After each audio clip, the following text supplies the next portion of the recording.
Whoa, whoa, whoa, whoa, whoa. Okay, Well, I think we're running. I think we're running here. we here. Yeah, we're here.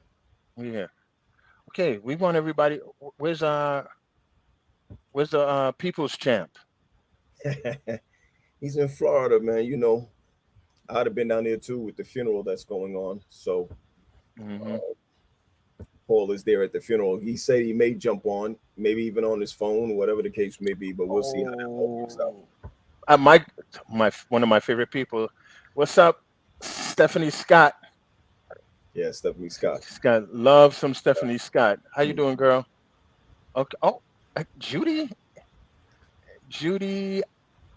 Hill. I got to tell you, Judy gave me one of my first opportunities to speak. A lot of Judy. people's here today, man, just popping on. Yeah. All Cool. right. I love you much, Judy. Aaron Wilson, what's up, Aaron? Owen, what's up? Mo, Big Mo, Corinne Mary Kay, Pat. You know what that is? Who's that? Yeah. Yeah. Yeah. Stephanie Scott is good. Good. Stephanie, I know you're great. I'll try to see you soon. Mike Dortch. Oh man, Mike Dorch. Yeah. What's good? You know the deal. We good. Yep. So let's start. Let's open. Um, I was just check my man my man Aaron. He was like he enjoyed the conversation with Dr. Ben Baker. I was on the podcast for Allegheny East G Oh with yeah. Ben Baker Yeah. discussing Black history in the Adventist Church. Oh, that's Coretta, the yeah. Cor- Coretta, Coretta. Coretta, Coretta. Coretta. JB, one of my favorite people in the world. Hey, let's do the openings. Let's play the music and start this. Yeah, let me just run it for a little bit. Here we go. Everybody, just take a time and share. Yep. Share, please. Hey, Claudette, what's going on? Hey, and I want to say this for everybody who helped me out with Pine Forge Pizza. Man, that's on the script. Word. Word. I Word. know, I'm just saying, I Word. just seeing people right now, man. I Word. want to be like, yo, Word. thanks, man. Thanks. Word. Thanks. Word. Listen, Oh, P. this, Don't forget to put our tag on there. We gotta collect some money so we can give out more pizza. I hear you. Owen was saying, what's your take on the hire at Grambling? But we're gonna get with it. We're gonna get to that. Jeremiah is like, where's Paul?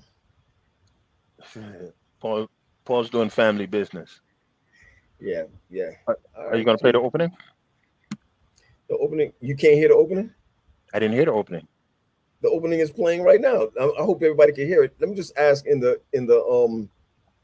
comment section. Can you guys hear the song playing? It's I hope straight so. straight quiet in the background. Really? Yeah. Then that might be something with my stuff. Guys, can you hear music playing in the background? They said no, they can't No. hear it. Hmm. I got something wrong with my joint. So hold on, everybody. Hold on 1 second. Let me just find out what's happening with my system because everybody should be hearing. Well, everybody they're just saying no. So in the meantime, while that's going on, Yeah, go ahead. everybody. Hey, what's up, Jimmy? How you doing? Vivian Bryant. I don't know, Vivian. Vivian, how you doing? Reed Karen or Karen Reed. What's going on? Erica, what's up? I got your text the other day, your messenger. Erica Clifton, love you much.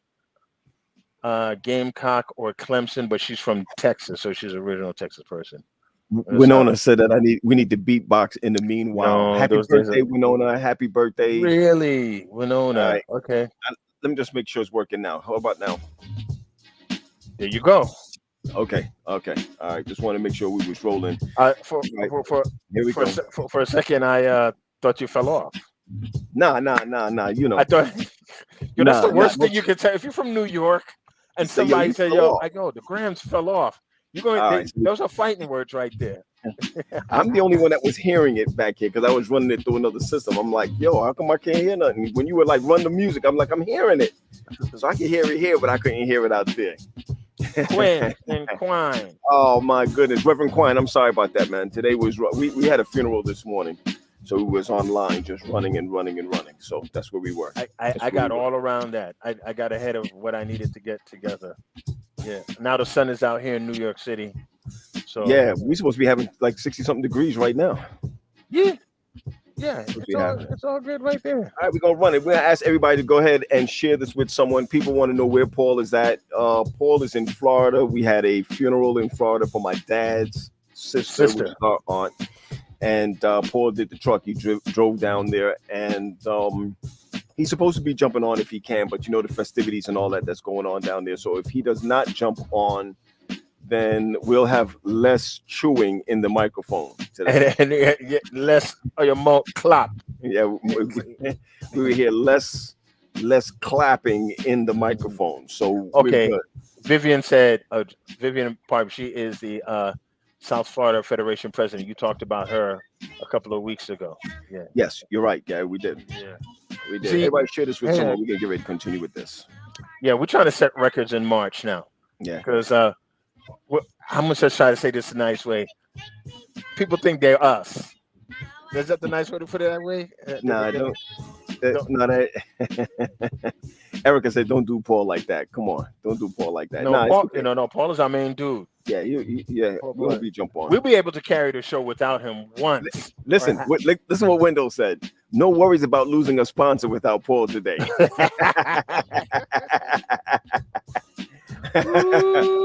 That's for sure. That's for sure. That's for sure. G, let me tell you, man, it's that kind of week where we got up and my man Putin was like, yo, I'm not gonna do anything. I'm chilling. And all of a sudden, man, he started hitting Ukraine. You knew this cat was coming for the yellow and light blue. Yep. Their flags that do. Long time. This is a long time coming. And you saw the build up. Yo, I hate to say this. The day when they said that they were pulling out and they showed the train leaving. I thought, no, that train is going into it's going past the border. Man. It's pure madness out there. Pure madness out there. I don't know, man. I mean, let's throw it into the chat. What are your thoughts on Ukraine? Because I'm going to tell you this. Why now? Because this invasion could have happened 4 years ago, 2015, 2016. Yeah. Why now? Yeah. So I think there's a little political embarrassment to Biden. Sure. And it's going to put him on Front Street a little. It's going to put him on Front Street, and because you notice, even though we sent 7,000 troops to Europe. I didn't say there, but we sent 7,000 troops to Europe. Yeah, that's to join the NATO forces. Right. What I think they're trying to do, he's trying to hit them with sanctions because Russia does not have a lot of natural resources. Yeah, I'm gonna tell you what I'm afraid of. I think this thing is going to escalate into a cyber warfare because all those things. Remember when somebody cut down the pipeline? Yeah, a couple of years ago. I think all of this here in the United States. I think all of those were tests to happen in the future because, sanctions against oligarchs, that's nothing to me. Right. I got you. Shutting off people's lights, that's nothing to me. The fire they came into the Ukraine with, that's what bothers me. And it bothers me when you see kids in the NICU have to go into a basement to survive. Right. Gee, they're in the subway station. Yeah, of course I would run to the subway station.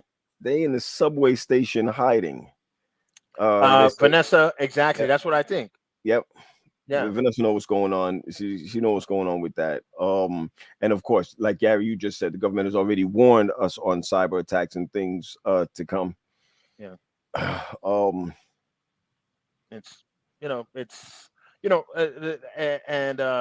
I'm going to say something a little controversial here.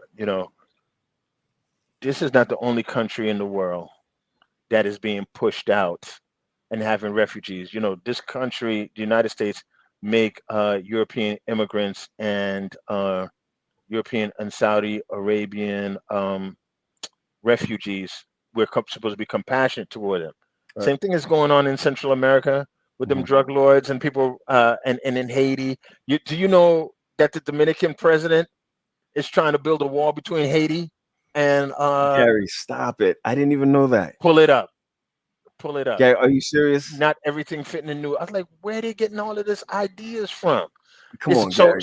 I didn't even know that, man. at the end of the day, Trump is a autocrat in training. But what happened is he opened his big mouth and couldn't get the election. If he would have shut his mouth I would have won. and played back, he would have won. Yeah. You understand? Then he Yeah. could have worked on chilling with, China's not saying anything because the next thing you know, China, this is precedence for China to go into Taiwan. Right. To go across and run that Taiwan. host, and South Korea doing the same thing. North Korea doing the same thing. Exactly. Yeah. So if you if you don't do something. So if you're coming into a bully club and then you're not no bully, you're like, I make friends like, don't touch anything. I make sure this is this take it. But he lost his part. What it is. So that's where that is. Somebody asked what's all the enamels? What's all the Gary, how you got all these names? I thought we were coming on. Wait. You typed that in there. Get out of here. How did that get not. There? I didn't type that What in. Is all Gary the Graham enamels? MPHLM. That got left because we did a show last week. Okay. For mental health. And so, hey, listen, man. If you listen, G, it's up to you. If you're offended by the letters behind my name, well, brother, I'm not offended. You keep whatever you want to keep up there. I'm not offended. So you go ahead. I'm gonna edit the name. I'm gonna edit it right now, and do it for the fans. I'm just gonna put G. Go ahead, G. Just put General. Everybody don't know that. That's what we used to call Gary in school. At Great New York, the basketball team used to call him the General. Yo, because go ahead. Tell me why. Tell me why. Because I got it from this guy. His name was Gary the General Grant. Oh, you know where I thought it came from? I thought it came from the Admiral. No. So they called you the General because of the Admiral. My man, I gave myself that name. So there was a guy that played for the University of Michigan. You could pull it off. Thank you, brother Wendell. His name was Gary the General Grant.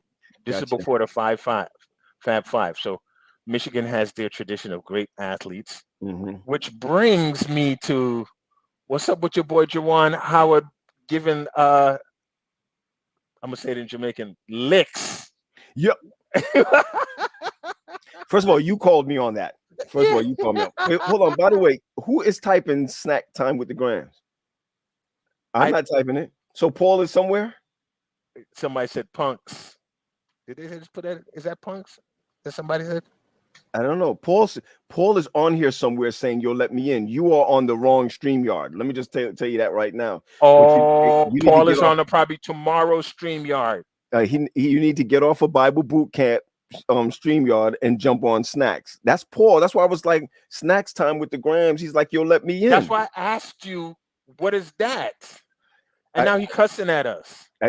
He need to know where to come in. That's not. I mean, you should know better than that. Come on. Is it Paul? Listen, Paul. He ain't in this studio. Wherever studio you at, Paul, turn around and come back to you tomorrow's show. Right, you somewhere else. I don't know where you at. See what Holly put. Hey, let me in. No. Yep. He's still saying, "Hey, let me in." Listen. Where are you? We don't see you. All right, you know what I'm gonna do, G? I'm gonna go ahead and send him. I'm gonna send him an email. Paul, I'm sending you an email to pick it up because you in the wrong spot. I don't know where you at. But he hasn't even texted us. Nothing. Wait. He just told me send credentials. But he has to have the credentials because he's typing on snack time with the Gram, so he's got to be in there. I don't see him. He must be on tomorrow's. Can that happen? Nah, I don't know what he's doing. Anyway, Pizzo, I just sent it to your email, so hurry up and jump on. I don't know what's Vanessa saying it right. There's always one sibling who will get that whole thing wrong. Hey, Vanessa, which one of your siblings that always get it wrong? I know it's not you. Pat, I think it's not Paul. I think it's Putin in them. You think they cyber attacked us already? Because we said mad stuff about them. So, Paul, I sent it to AOL, Paul. I didn't mean to say that in front of everybody, but yeah, you still got that old AOL, and I hope y'all still don't got AOL and Yahoo. I do. You still got AOL, G? Yeah, Gary A. Graham at AOL.com. AOL, man. Yeah. I remember AOL back in the day, how it used to start up with the modem.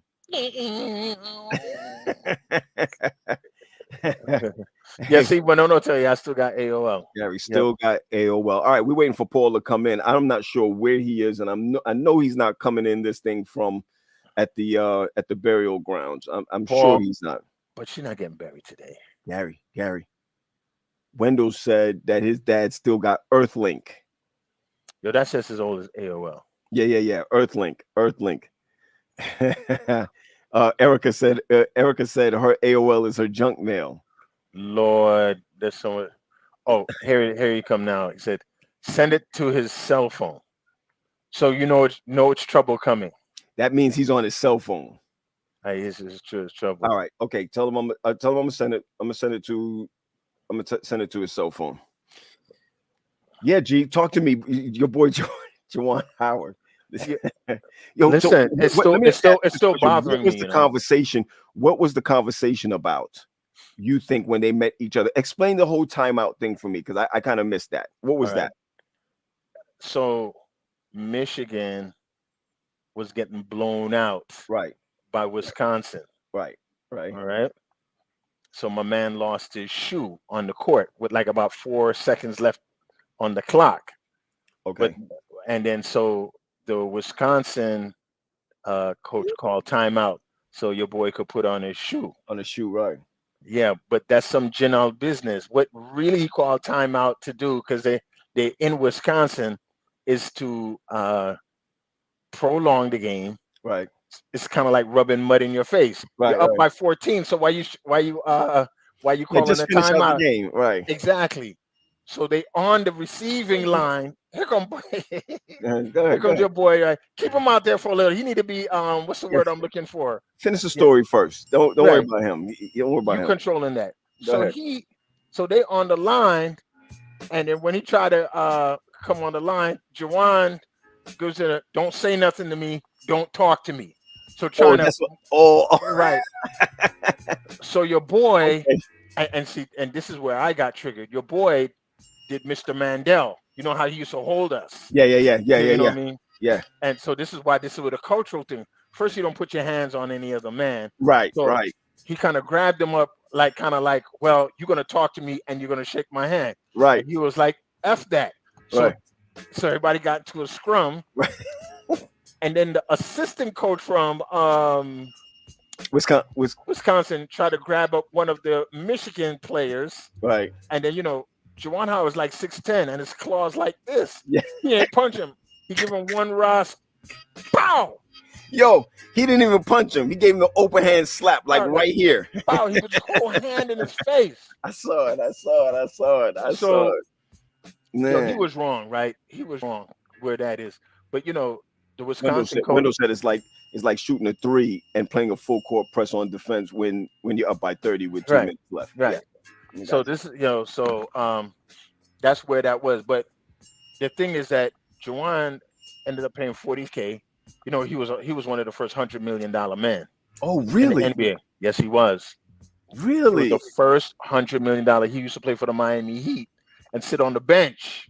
And Pat Riley gave him that $100 million. So that's me and Tony's boy. I got you. Right? I got you. But what happened is that $40,000 ain't nothing to him. Yeah. Well, it was a $40,000 slap, and you heard it. Yeah. And so the other coach didn't get suspended at all. So it was because that he hit him. That's the reason why. Well, he should have. I'm surprised he didn't lose his job. You know what I mean? But the guy roughed him up though. Come on, that don't count for nothing. The guy started it by roughing him up. You understand? My man's finger is this long. You told him don't F with him, and he's still with it. Mm-hmm. Yeah. Mm-hmm. When we gonna have Dwayne Wood on the show, G? Dwayne Wood, I see him on the LinkedIn side. Oh, okay. Because I do LinkedIn, so Dwayne could come on the show anytime. Yeah, no, I want him to talk about his stuff. So let's get him on when we sometime down in March. Oh, Kim said that he did get suspended one game. One game. Yeah. Learn. Somebody missing. Let's go ahead and pull Paul, G. Let's bring him up. Okay, cool. Paul. Hold on 1 second so that. Oh yeah, you know he's gonna cuss us if he does that. What's up? See, unprepared. Look at it. Look at it. I can't hear you. We can't hear you. Take it off of.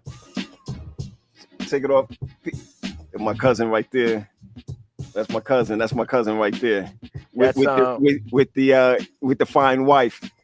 Oh yeah. Oh well, they had the Golden Corral. Oh, they had the Golden Corral. That's right. Yeah. That's right. But Paul, we can't hear you. We can't hear you. That's the wife right there, G. That's your boy's niece. Right. Exactly. New number. Hi. That's your boy. That's your boy's niece. Paul, turn it sideways. That's what we always tell our guests. Turn it sideways. I watched a couple weeks ago the whole thing. It was very good. Hey, hold on, Paul. That's cousin. Ask him what song did they sing at the funeral. That was nice. Oh, Jim. He wants to know what song did you sing at the funeral? What was the song? Yeah, the group sang. Anything and Everything by the Wall. Anything. By who? Chris picked it out. There it goes. Chris picked it out. And Everything. That was good. That was good. Paul, do me a favor. Don't pick your nose and don't put it by your ear because your ears is dirty. You favor your father. Paul, turn it sideways. Yo, I just got something to say. That's it, man. See, now finally, nobody up in that place got masks on. You in Florida.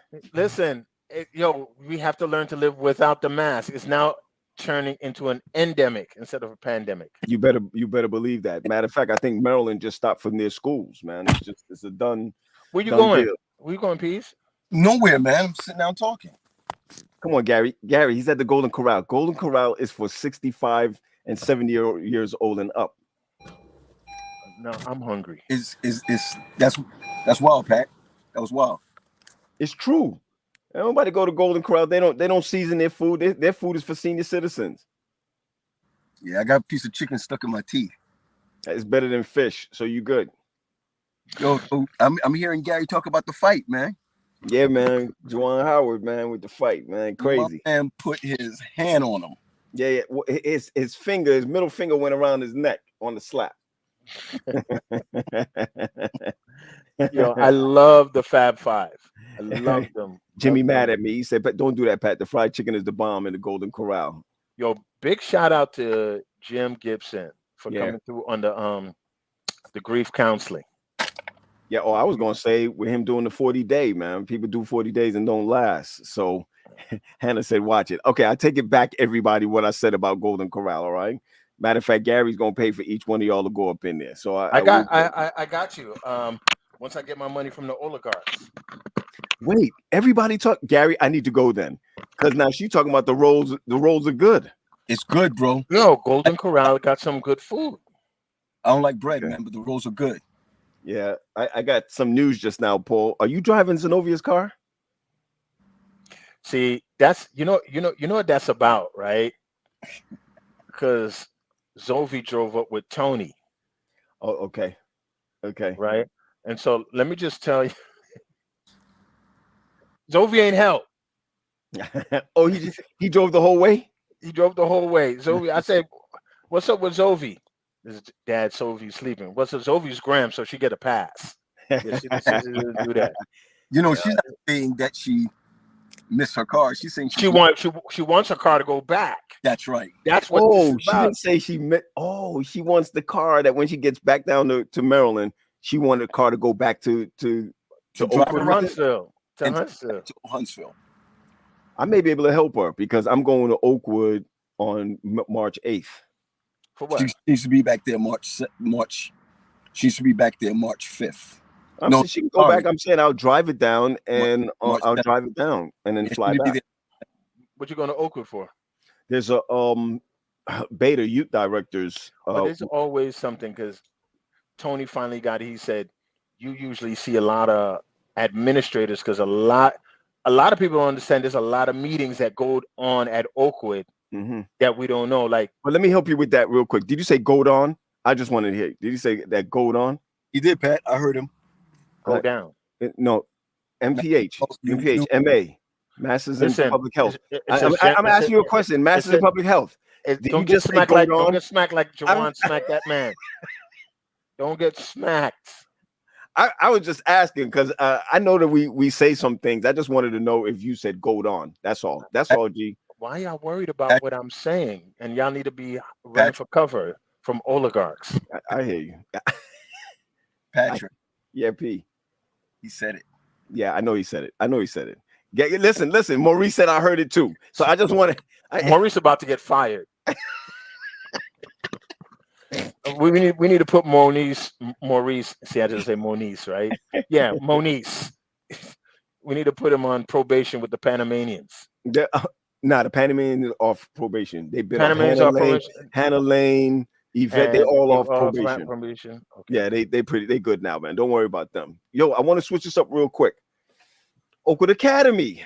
Come on, y'all. Come on. We ain't gonna stay here long today. Talk to me about Oakwood Academy. I say to that, I heard some ignorant people make comments like they shouldn't have been in that league if they knew that was happening. Get out of here with that. The reason why this happened is because they did make arrangements going in, and the governor is very upset. I heard. Well, they answered the governor and got snippy. Yeah, really. Pat, wait a minute. I'm trying to get Carlin to come in, so we kind of so we'll wait on it then. We'll wait till Carlin come in because he know the deal. Right, Carlin knows the deal. Mm-hmm. He's probably listening now, and then as soon as we see Carlin jump in, we'll talk about that. So, in short, they were in the league for since 2016, but the team wasn't good enough. And then when the team got good, they went through the later rounds, and then when they was about to play, here he comes right now. I see him. Okay, I see him. Go ahead. And so when they tried to play to get the 7:30 slot that was after the Sabbath, the team that was playing in the Sabbath slot offered to give them the slot. Come on. Right. And the official said no. And so they carried on, right? And so those clowns, so it made a big deal. And then Governor Ivey, now the latest, wrote them really, what the F? I'm going to just put it like that. Right. And they wrote back Governor. So we're now back to Governor Ivey getting it from them. So I had to call our boy in Nashville. Yeah. The expert, and he's been following us for a year. I called him just about an hour ago. I said, yo, just untangle this whole thing for us. I know he know it too, because let me tell you why I know he know it. Reverend Quine had hit me up Sunday morning, and we were talking about Beta coming together as youth directors and starting a league, like a 9-conference league, and add on Baptist churches and add on all of that, and so that we can have our own. Now, don't get me wrong. I think people were also hitting we need to sue, we need to this. I agree. Okay, stay on that side. What I'm saying, we got to have our own. And cats hit me up. Carlin's name kept coming up. Carlin from down south, and there's a dude up in Lake Region with the CCF group that's up there. They got the big league up there, and it was like, yo, let's just come together and do it. So I'm like, shoot, let's go ahead and do it. But that's my man Carlin. He's like the black Mr. Roddy to me. So I mean, you call him whatever you want to. Further than that, bro, he's like the commissioner. Yo, Carlin's from Michigan, right? So that's true. He's from Michigan. He's a Michigan fan. I think he's from Niles. They're from Niles. So he can also explain to you the clap that Juwan Howard. All right, so let's bring him. Let's bring him on. Wait, Gary and Pat. Where's Carlin now? Nashville with his fine wife. Right. Okay. Yeah. But we're not allowed. Hold on. Before we're not allowed to say that. We're not allowed to say that. No. We stopped that, right? First of all, he remember, it's against our rules. He's a little bit light, but we bringing him on anyway. And he handsome. And he look good. But we don't like no. He used to drive a race car. So dig that. That's right. So we're gonna wave all of that. Hold on. Yes. And we can say this. Robin, like the finest thing that one of the General was like one of the finest things that walked Oakwood campus. Let's get that down packed. The only reason I crushed on Robin because she was from Colorado, and my obsession with Colorado. Colorado, I got you. I got you. I don't know how he pulled her, but he pulled her from a long time ago. Well, my man is pulling first race time- cars. He's pulling race cars. So then, So race car people who drive race cars don't it's- sleep. no, All right. Okay. Gary, hold on. I gotta say, my girl, she's from Virginia. She said we need to take a vote for waiving the rules. I'm not sure if she's talking about the rules of basketball or the Graham rules that we don't bring on light-skinned people and people who look better than us. But we're gonna waive the rules for today to bring on Carlin. All right, let's put him on. Pull him up. Here he comes. Here he comes. Here Here we he go. comes. Here he comes. Here he comes. Look, the first thing he did is shake his head like. Well, you see him put his whole title on there now, right? He's gonna get blown out. Hey. Yo, real talk. Real talk. I'm still at work.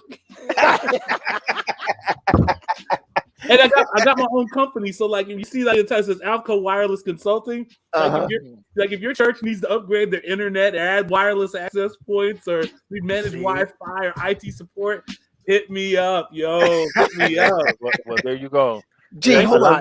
I didn't know we did advertising like that. So we're gonna give him the advertising to run like that. He's all boy. You know what? We have to add, man. We got to make sure we look out for advertising. You better pull out those tapes, man. Dig it. I'm gonna run it, Gary. I'll run it today. Right. I'll run it today. Carlin, my man, how you doing?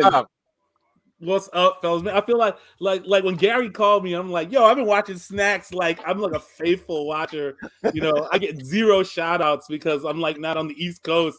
And I'm like, yo, and I'm sitting here, I'm going, I feel like I'm on the Ellen show or something like that. I gotta get past the first 30 seconds and you'll be like, okay, yeah, I'm really here, yo. Nah, man, you with us, man. Yeah. I remember going down to. Now you used to live in Niles. I think I said Niles. That's right. Niles, Michigan, with my man up here. Man in Virginia with Todd Hunt. That's my cousin. That's my brother. Yeah, now right. Todd and them have their own thing going, and we need to bring them on. Yeah, they doing their I'm thing part of too. it. It's called Sustain the Change. Right. So that's me, Todd, Joey, Kibble, Brian Watts, Leah Mills Chapman. Yeah, Leah, Lonnie's wife. She's been Leah, on Forbes magazine. Yeah, Leah and I be working together tomorrow. Okay. And she's tough, man. Yeah, big time. And I worked with Kelly last week. Kelly came. Kelly, yeah, another beautiful one right there. 5 o'clock in the morning, and she's also. If you want some good therapists, hit up Kelly and hit up Leah Chapman. Yeah, Leah is on the Detroit side, right? Hey Gary, Pat, the next movement, man. So I got to run again. I just want to say, Carlin, man, good to see you, man. Good to see your face. Good to see you, brother. P, try to jump back on with some snacks. Your wife is. Hey man, it's clout. It's called clout, man. It's called clout. All right, Peace. If you can come back on. Peace, yo. Let's jump right into it, man. I heard you guys. I was sitting in the weight room. I was biting my tongue. I was born and raised in Niles, Michigan. There you go. Mom and dad, when I got to high school, so I went to SDA schools 1 through 8, grades 1 through 8.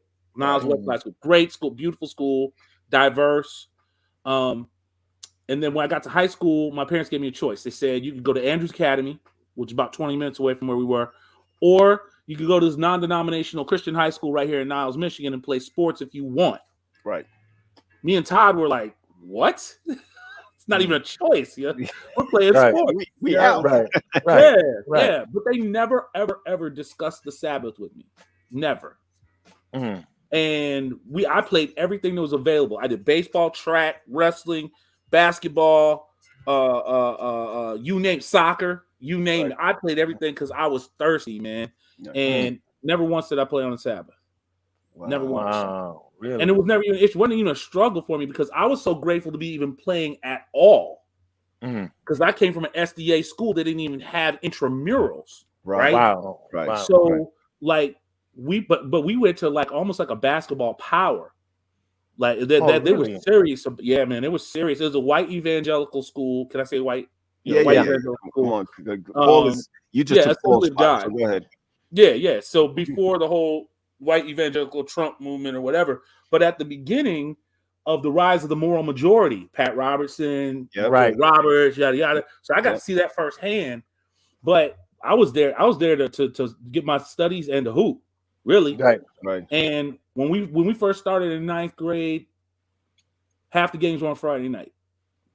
Mhm. By the Yep. time we were sophomores, a third of the games were on Friday nights. Right. By the time we were starting on varsity and juniors, only All 2 of the games were games. on Friday night. Oh, And senior year, when we were favored to win the district, none of the games were on Friday night. And we played against public schools. okay. Mhm. Okay. Mhm. And so think about it. 1989, 1988, 89, Northern Indiana, Southern Michigan. We're talking about Sean Kemp. Sean Kemp was in. We're talking about in Glenn Elkhart. Robinson. Yep. Call the names. We're talking about Big Chris dog. Webber. We're talking about Jalen Rose. We're talking about Jawan Howard. Yeah. Right. We're talking about Robert Bolden. You know, I'm talking about. I can go down a whole list of cats. Michael Finley, I think, was. Mike around Finley there. was in Milwaukee. He used to come down. Yeah. That's why he went to freshman- Wisconsin. He went to Wisconsin. Yeah, man. The summer of my freshman year, I went with the team to a tournament. Todd didn't go. Went to a tournament. We played Flint Northwestern, and the starting lineup had Glenn Rice, Jeff Grayer, and Andre Rison was the point guard. We lost by 55. Wow. Andre Rison. Was the That- point for, guard. for those who don't know, that's Left Eye's man that she burnt down the His house, right? His Right. house. He Right. was Played for a Atlanta wide Falcons. receiver in the NFL. Like Right. the most famous thing he's famous for is dating Left Eye and having her burn down his house. Yeah. But I want to answer that real quick about Jawan Yeah. Howard, man. So Yeah. I actually had the pleasure of meeting Jawan on multiple occasions. My cousin Todd and our cousin Sam Mitchell, rest in peace, played at University of Michigan, Mhm. and he was there the year before the Fab Five got there, and was the year there when they got to campus. Mhm. And he played the same position as Chris Webber. He was 6'9", 240. And once Chris hit the floor, it's like he wasn't going to see the floor again. So he transferred to Cleveland State. Mhm. So we got a chance to, like, you know, interact, right? And I can tell you this. People talk about Jawan is from the south side of Chicago and like, yo, don't mess with Chicago, yada, yada. That's what came out. I'm going to tell you this right here. Jawan Howard is a class human being. Yeah. Wow. Like, when you talk to, like, he did his internship his freshman year at Michigan at Price Waterhouse Mhm. or Arthur Anderson. One of the two. Mhm. The cat is smart. Yep. Like, he is well spoken. He's very thought out. Yeah, he's a fierce competitor and all that. But first and foremost, if you meet him, you'll be proud to have met him because he's a strong black man. Wow. Okay. Yep. And I'm gonna tell you this right now: when Guard, and I'm gonna say this about Guard. I've met him too, the coach for Wisconsin. Tell the truth about him, because I heard. Yo, peace, man. He's a jerk. Yep. Wow. Yep. He's always been a jerk. Yep. He's not. I mean, I don't even think of him as good people. You Yep. know? You know, my son's at the age where he's starting to get looks from colleges in the 8th grade. And if Wisconsin ever came knocking at the door, I tell him, no, you don't go play for that man. Yep. That's the way I feel about him. And that was before all of this. Right? Melvin Suttle put me onto him. You know Melvin would know. That's his. Yeah. That's his neck of the woods. That's his neck of the woods. Right. That's Right. his neck of the woods. He's seen the man up close. Like I said, I've met the man. You know, just shaking his hand. I didn't care much for him. So when you take a white man who, forget even the timeout and the unsportsmanlike stuff that he did, because at the end of the day, we're talking about competing at the highest level, right? Mhm. So whatever he did during the game, he did. It was unsportsmanlike. As a coach, I wouldn't have done it, right? It's sending a message to the other team that, you know, this is Sorry, this is guys. what Sorry. Go ahead. this is, you know, like I don't respect you. Right. That's the message that it sent. Okay, it is what it is, though. And Jawan knows better. He knows that, like, if you don't want that smoke, don't get down by 15. Right. Right. Right? He understands the rules. But the moment that Guard grabbed his arm, even if it was for a split second, as if to say, listen, boy, I'm gonna explain to you what was going on. That's exactly what it is. Yep. And his commentary in the press conference afterwards told it all. He's like, I don't know if he knew that the 10 seconds was about to expire. I don't know if he's familiar with that rule. Are you kidding me? Jawan Howard, member of the Fab Five, been to 2 national championship games. You ain't never played in no national championship game, Guard. Played for the Miami Heat in the NBA. First $100 million player. Well, actually, Allen Houston was the first $100 million. True. That's right. With the Knicks. When you talk about wasting money, you got to start with the Knicks. So always. That's a subject they on its were own. first in line. They were first in line, man. Yep. Allen Houston. Oh my Lord. Yeah, he's not even a top 75. He's not even a top 200 player. But anyway, Juwan Howard obviously is a student. Coach of the year last year in the NCAA. So you're gonna tell the coach of the year, the current sitting coach of the year, the NCAA, that he don't know the rules? Right. It was so condescending and disrespectful. Gaslighting, bro. The fact of the matter is, he's lucky that Juwan didn't light him up right then and there. But the old school way, and you know this, and I'm surprised Juwan didn't hold his tongue and went out back and talk to him man to man. And that's what he does so he could light him up. And I don't want to belabor this. I went to a personal situation where somebody fired me like that and tried to get me to act like Juwan, and I just walked out. And then after I walked out, I called my lawyer, and everybody started scrambling. Yeah. Look, Juwan know better.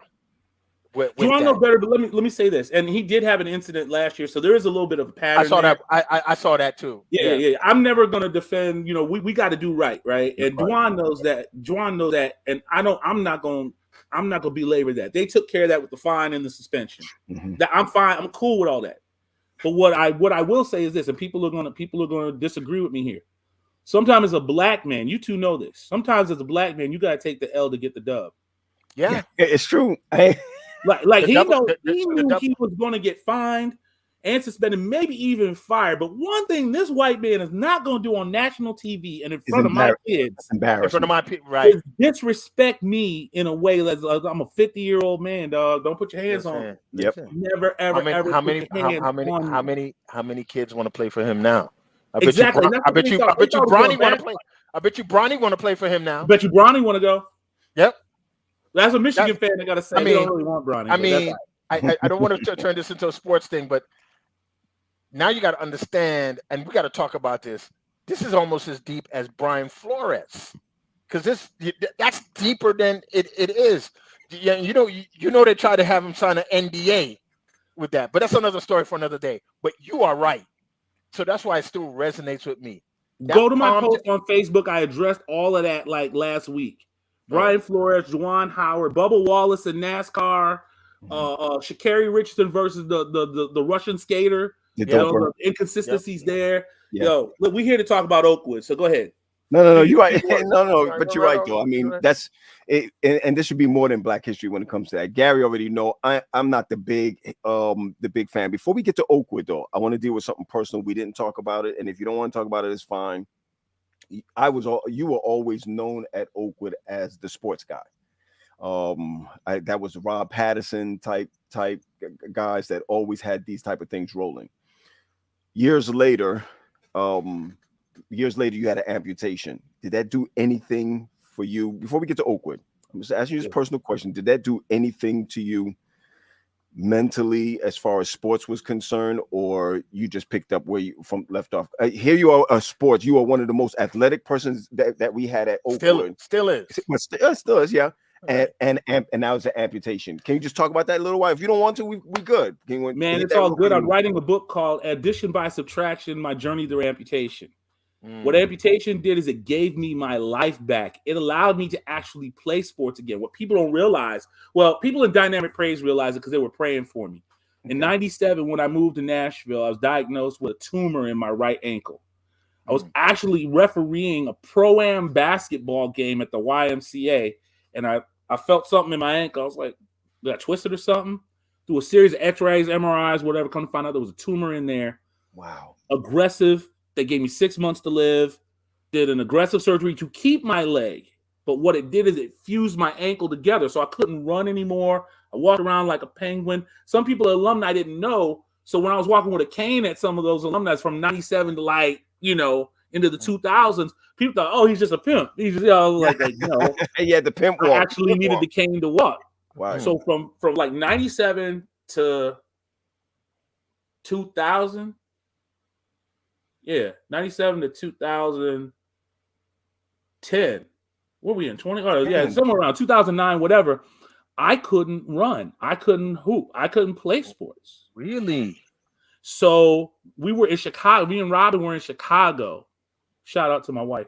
You did. Yes. Hold on. Hold on. I heard the whole thing. Hold on. Oh, thank you. Shante Ikarabashata. My man said, shout out to my wife. We got this. We said in the back room we wouldn't talk about it, but since you brought it up. Is there one? Won't he do it? Won't he do it? We did it already. 20 years. How 20 years? 20 years. Yo, hey, man, listen, when we go back to Pastor we went to school with and be like, they didn't know that I married Robin. And they'd be like, yeah, we talking about like top 3, top 5, females that was walking around campus, yada, yada. They get to Robin and be like, yeah, man, she was fine. You were from Colorado. And I'd be like, yeah. No, like, no, really? You went to HBCU school when you say, you married Robin? You're talking about fine Robin from Colorado? Right. Yo, it's bad when everybody just know everybody know your wife like, you mean Robin G. That Robin? Robin Gelano. She has a name. Right. But it's fine Robin from Colorado. It's not right. Colorado. Yeah, Brian Watts used to introduce her like you know how B talks. Yeah. There's always room for Jello. Yeah, the fellas you said there's always room for Gelano. You need a ride to the store, you kicking somebody out, yo. You get the front seat, dog. But you met her early though, right? I mean, at school. I mean, bruh, that's a whole nother show. My gosh. I did not meet her. Like, she came in 90. So right. Y'all came in 88. I came in 89. She came in 90. I went all in 90. I came in 90 without meeting her. Yeah, but I knew you went all 90 without I came back as athletic vice in 91. Right. That was my year. Were you my athletic vice or Rob? Or it was Andre Davis? No. My athletic vice was it you or Dwayne Jenkins? Okay, so Dwayne took over after I left. That's the crazy thing. So here's the thing. I was only there for fall quarter as athletic vice. Okay. Mm-hmm. And then Oakland started tripping with the communication department, which was my major. They started dropping class. I was showing up for class, wasn't nobody there. Yeah. I was like, yo, I got to graduate. This is the beginning of my junior year. I got to go. Right. So I transferred out after fall quarter. But get this, in the middle of that, I met Robin as I was a navigator. She was a navigator. Hold on, Gary. He said a navigator. You're only an Oakwoodite. Only Oakwood know what a navigator is. Oh, bro. Wow. Gary was a navigator. See, hold on a second. I'm gonna stop right here. I'm gonna give a shout out to Snacks with the Grams. Me and Pat for the last. Paul is not in this part. We're trying to figure out what makes the show great. Ooh, Erica Clifton. You were supposed to come here and talk Gary, about. Look at him, Gary. Erica Clifton is on. That was my little sister. No, y'all don't understand. That was my little sister. I got family from Dallas, man. I used to go down and stay in Dallas. So her brother Brian and I, we used to play flag football like nobody could beat us. Nobody can beat you now. You're probably one of the best guests because those numbers are jumping. Listen, Gary. Listen, only OC folks know what a navigator is. Vintage. Hell yeah. When he said I was a navigator, so a navigator, for people to understand, Carlin, just explain to people what a navigator was. Hold on. Wait. Yvette was a navigator, bro. Gary, stop it. Yeah, she just said that. She said she was a navigator. Explain the navigator for people. Go ahead. Okay, so those are non-freshmen, so you can be a sophomore, junior, senior, whatever. In some cases, where's Rodney Cooper, a 7-year student, whatever. 6, 7. And you would be their freshman the week of freshman orientation, and basically the navigator helped freshmen get acclimated to campus.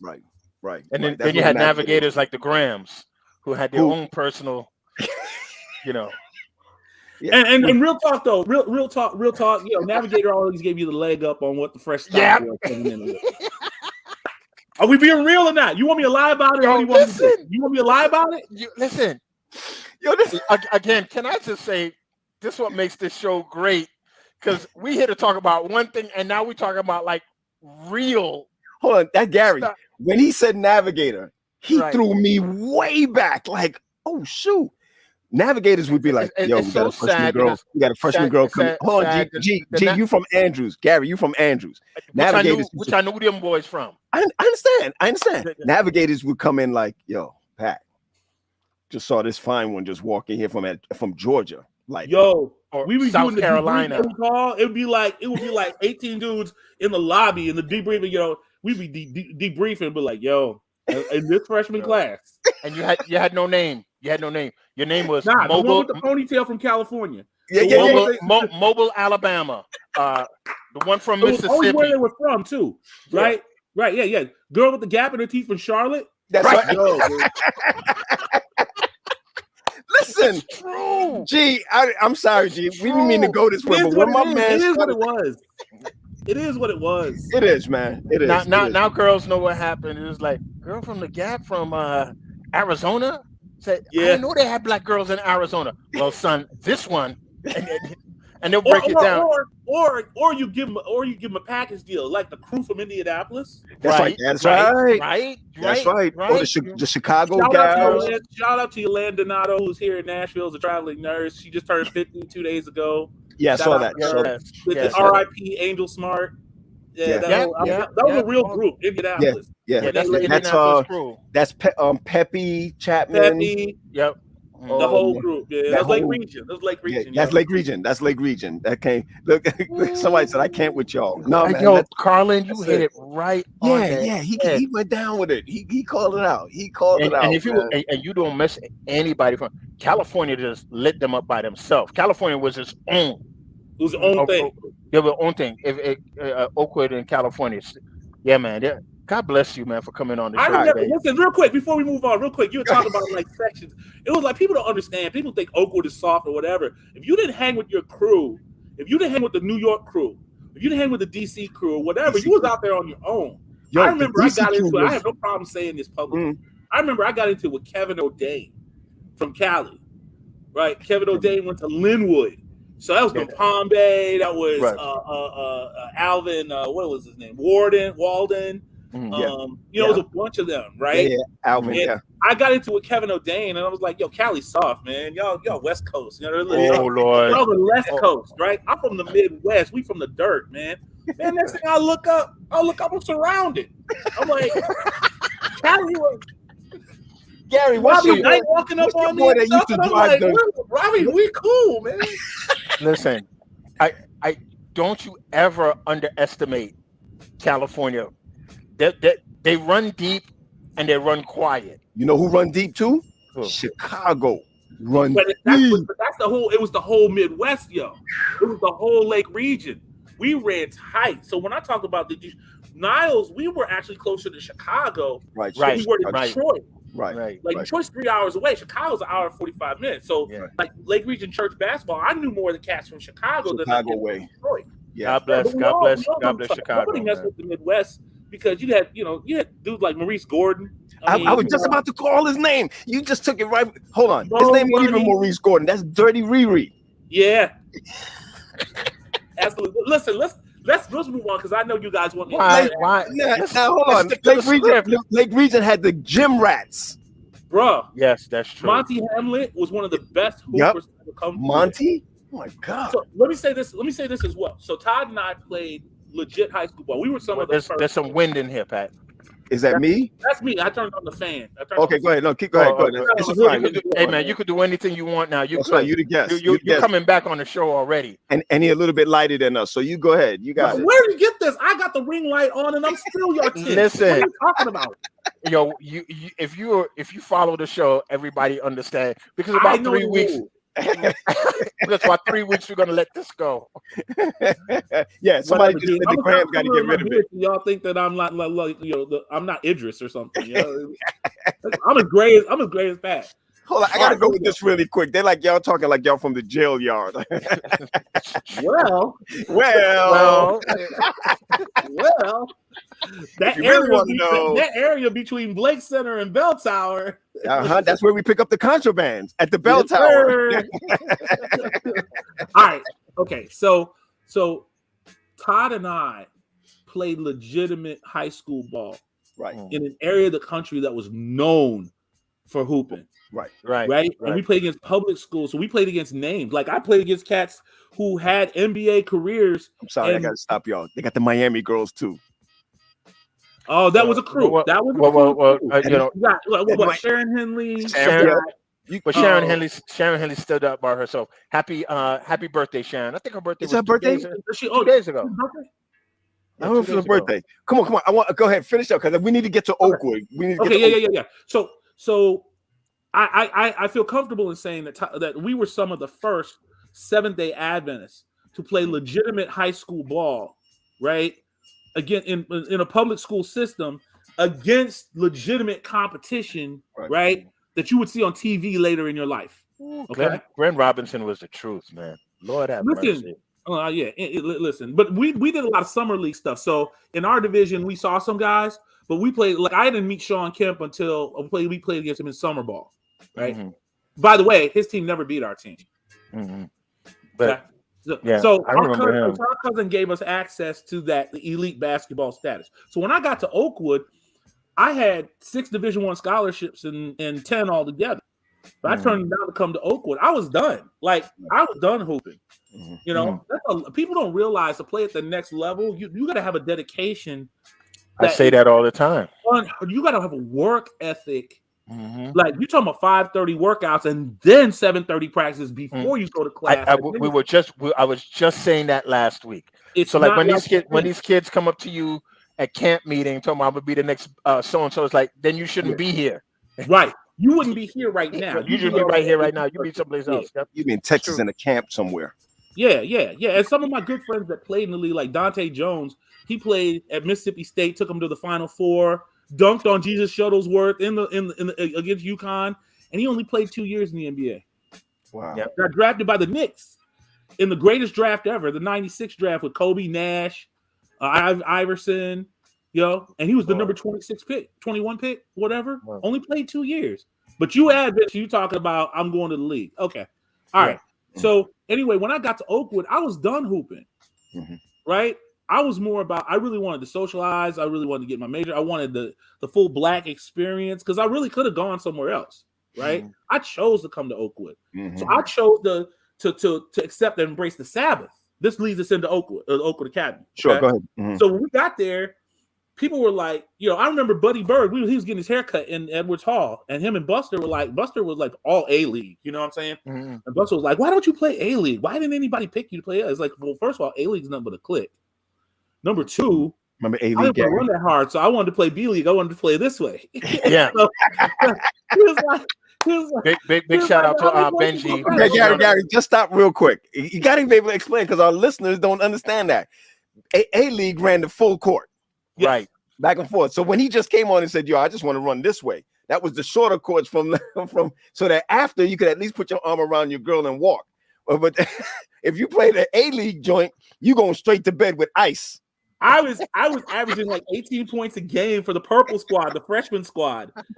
So we was putting up like 135 a game, man. We had like 22 dudes on that team. Wayne Buckner was on that team. Dude, you never even remember, man. It's like, anyway. Dude, our biggest rival was balling. Our biggest rival was actually Oakwood Academy when they were like stout with Stanton Doolin, Brendan Roddy, Dave McClendon, Carlton, Ricky Peters. They were loaded, and we would pack out the gym like an A-League game, and it'd be like 125 to 130, no defense, and we'd have like 3 dudes with 20 points. Gary, right? That's when everybody just running the break or just throwing it down court. Yeah, it was a layup line. It was just a dunk, whatever. Right. So anyway, I really had no interest in like playing for the school or whatever. Although I love Mr. Roddy and he put me under his wing or whatever. I played like 2 games, right? Mm-hmm. But Oakwood ball is different than real ball. So I didn't stand out at Oakwood as a player or anybody that you would think that had scholarships.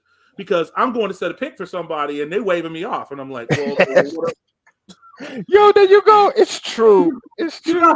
You got Will Farrington taking jumpers from 33 feet. Like, what am I going to do? Run back down and play defense. Man said Will Farrington. God bless Will Farrington. Yeah. So anyway, that was my experience. So when I left Oakwood in '91, I actually transferred to Southwestern Michigan where I still had a scholarship. My bad. The market closed. My bad. Go ahead.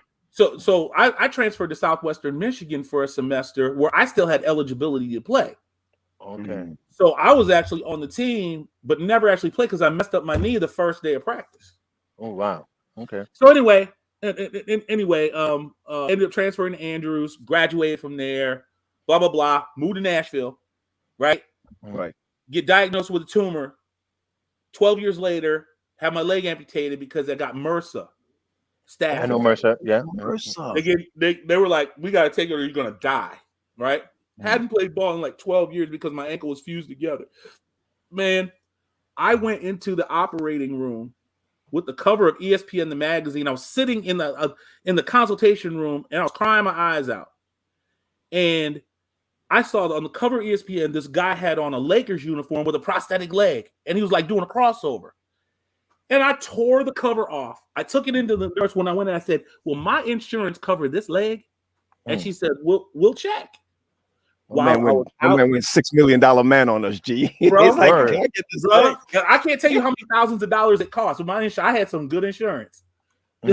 Shout out to Guardian Insurance, man. So what you were really saying is that you couldn't play before. Now with 12 years amputation and the new I got my leg amputated in April.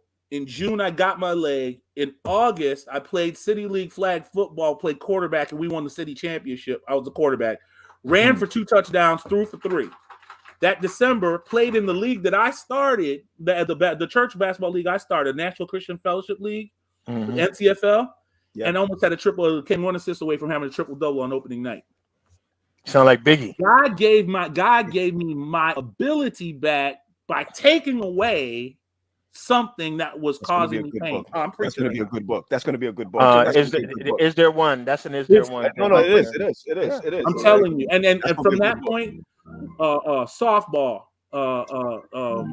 flag football, basketball, roller skating, dancing at weddings. Did you race before the amputation or after? Before the amputation, won my leg. In 2001, I turned pro. I mean, again, we'll have to go cover all this because there's so much of that. I was approached by NASCAR Diversity because I had grown up in Niles, Michigan. I had raced a little bit at local tracks, so I had there's some people that knew that I could drive. Right, went and did a test down here in Nashville Speedway to help out a friend. Ran a faster lap than he did. There happened to be a guy there who was a reporter. Next day, I'm on the front page of the sports section of the Tennessean. I get 3 calls from NASCAR teams wanting to sign me up. So I raced in the Goodies Dash Series, which like you got the Cup Series, the Cup Series, the Grand National Series, then the Truck Series. NASCAR Goodie Dash was the same as truck, right? I raced in that for 1 season. It was a great experience. Yeah, you know. I don't know that many people. No, that's wait. Hold on. One other thing about Carlin before he gets into the real reason why my man ran for mayor of Nashville. That's right. You did. I forgot. I lost. Okay. Okay, but you ran for mayor. 2018, yes, sir. 2018, one of the greatest experiences of my life. Yes. Hey, G, you think he would have known us if he became the mayor? You think he would still be like, yo, Pat? Whoa. I got a call from G during the campaign. Like, what's up? You win, man. We need to hook up, man. We need to do some stuff. I'm always never. Ask Charito, always networking. I would have been moving to Nashville. I would have done something. His Secret Service, something. I would have been in the Secret Service like this. Yo, what did he say? What? Speak up. Great experience, man. I learned. Open your mouth. So much. I gained so much respect for people who serve our community. Yes. I learned that also too. I mean, the secret to the story is that I did not run to win. I ran because I was going to run for city council because I didn't want them to build a high school near our subdivision. Wow. I'm just being honest, right? Wow. And when the mayor of Nashville got in trouble, Megan Barry, for sleeping with her head of security and paying him $170,000 to do it. Yep. And she stepped down. My people said, "Why don't you run for mayor for name recognition so that when you run from our district, you already have the votes and everything to get that." I was like, man, I ain't gonna do that. They got a petition. I had enough signatures in 2 days to get on the ballot. Wow. And I was like, well, I don't have any money. Man, Chamber of Commerce called me up, wrote a check, Like next thing I know, I'm sitting in a debate next to the incumbent mayor. Yep. And like, okay, well, let's get it. Let's go. Yeah. And I remember when I'm really proud of the way that I performed because on the forums and the debates, I was finishing like third, fourth out of 13. You know, in the polls. I finished 7th. You know, in the votes because people just didn't know me, right? And we didn't have that kind of budget. But anyway. Gotcha. We're definitely gonna man, Gary, we got to get him back on. I didn't know he was like this, man. This is crazy. I'm Forrest Gump. Yeah. Gary, you didn't hear him? Huh? Gary, stop looking through bills right now. Stop. Put the bills Forrest down. Gump. Put the bills. Oh yeah, down, that's man. true. This is Black Forrest Gump. I'm sorry about that. For Black Forrest Gump. Hey, Yeah. you know how it goes. Open Academy. So let's take us. There's a lot of stuff going around. A lot of stuff they're talking about. I know that you got your head to the grind. Talk to us about this thing, Gary. We're gonna run this thing for a couple minutes, okay? And then we're gonna run to the next thing. Go ahead. Talk to us about it. What happened? So real quick, I'm associated with F.H. Jenkins Preparatory School here in Nashville. Okay, that's one of our schools. Dr. Summerwood, Brian Watts was principal for a couple years, right? Right. Okay. I was the athletic director for 9 years. So leading up to that, we actually play in a legitimate conference, the Middle Tennessee Athletic Conference. Now it's Tennessee Independent Athletic Association, whatever statewide conference, right? We've run into Gary. this. I'm sorry.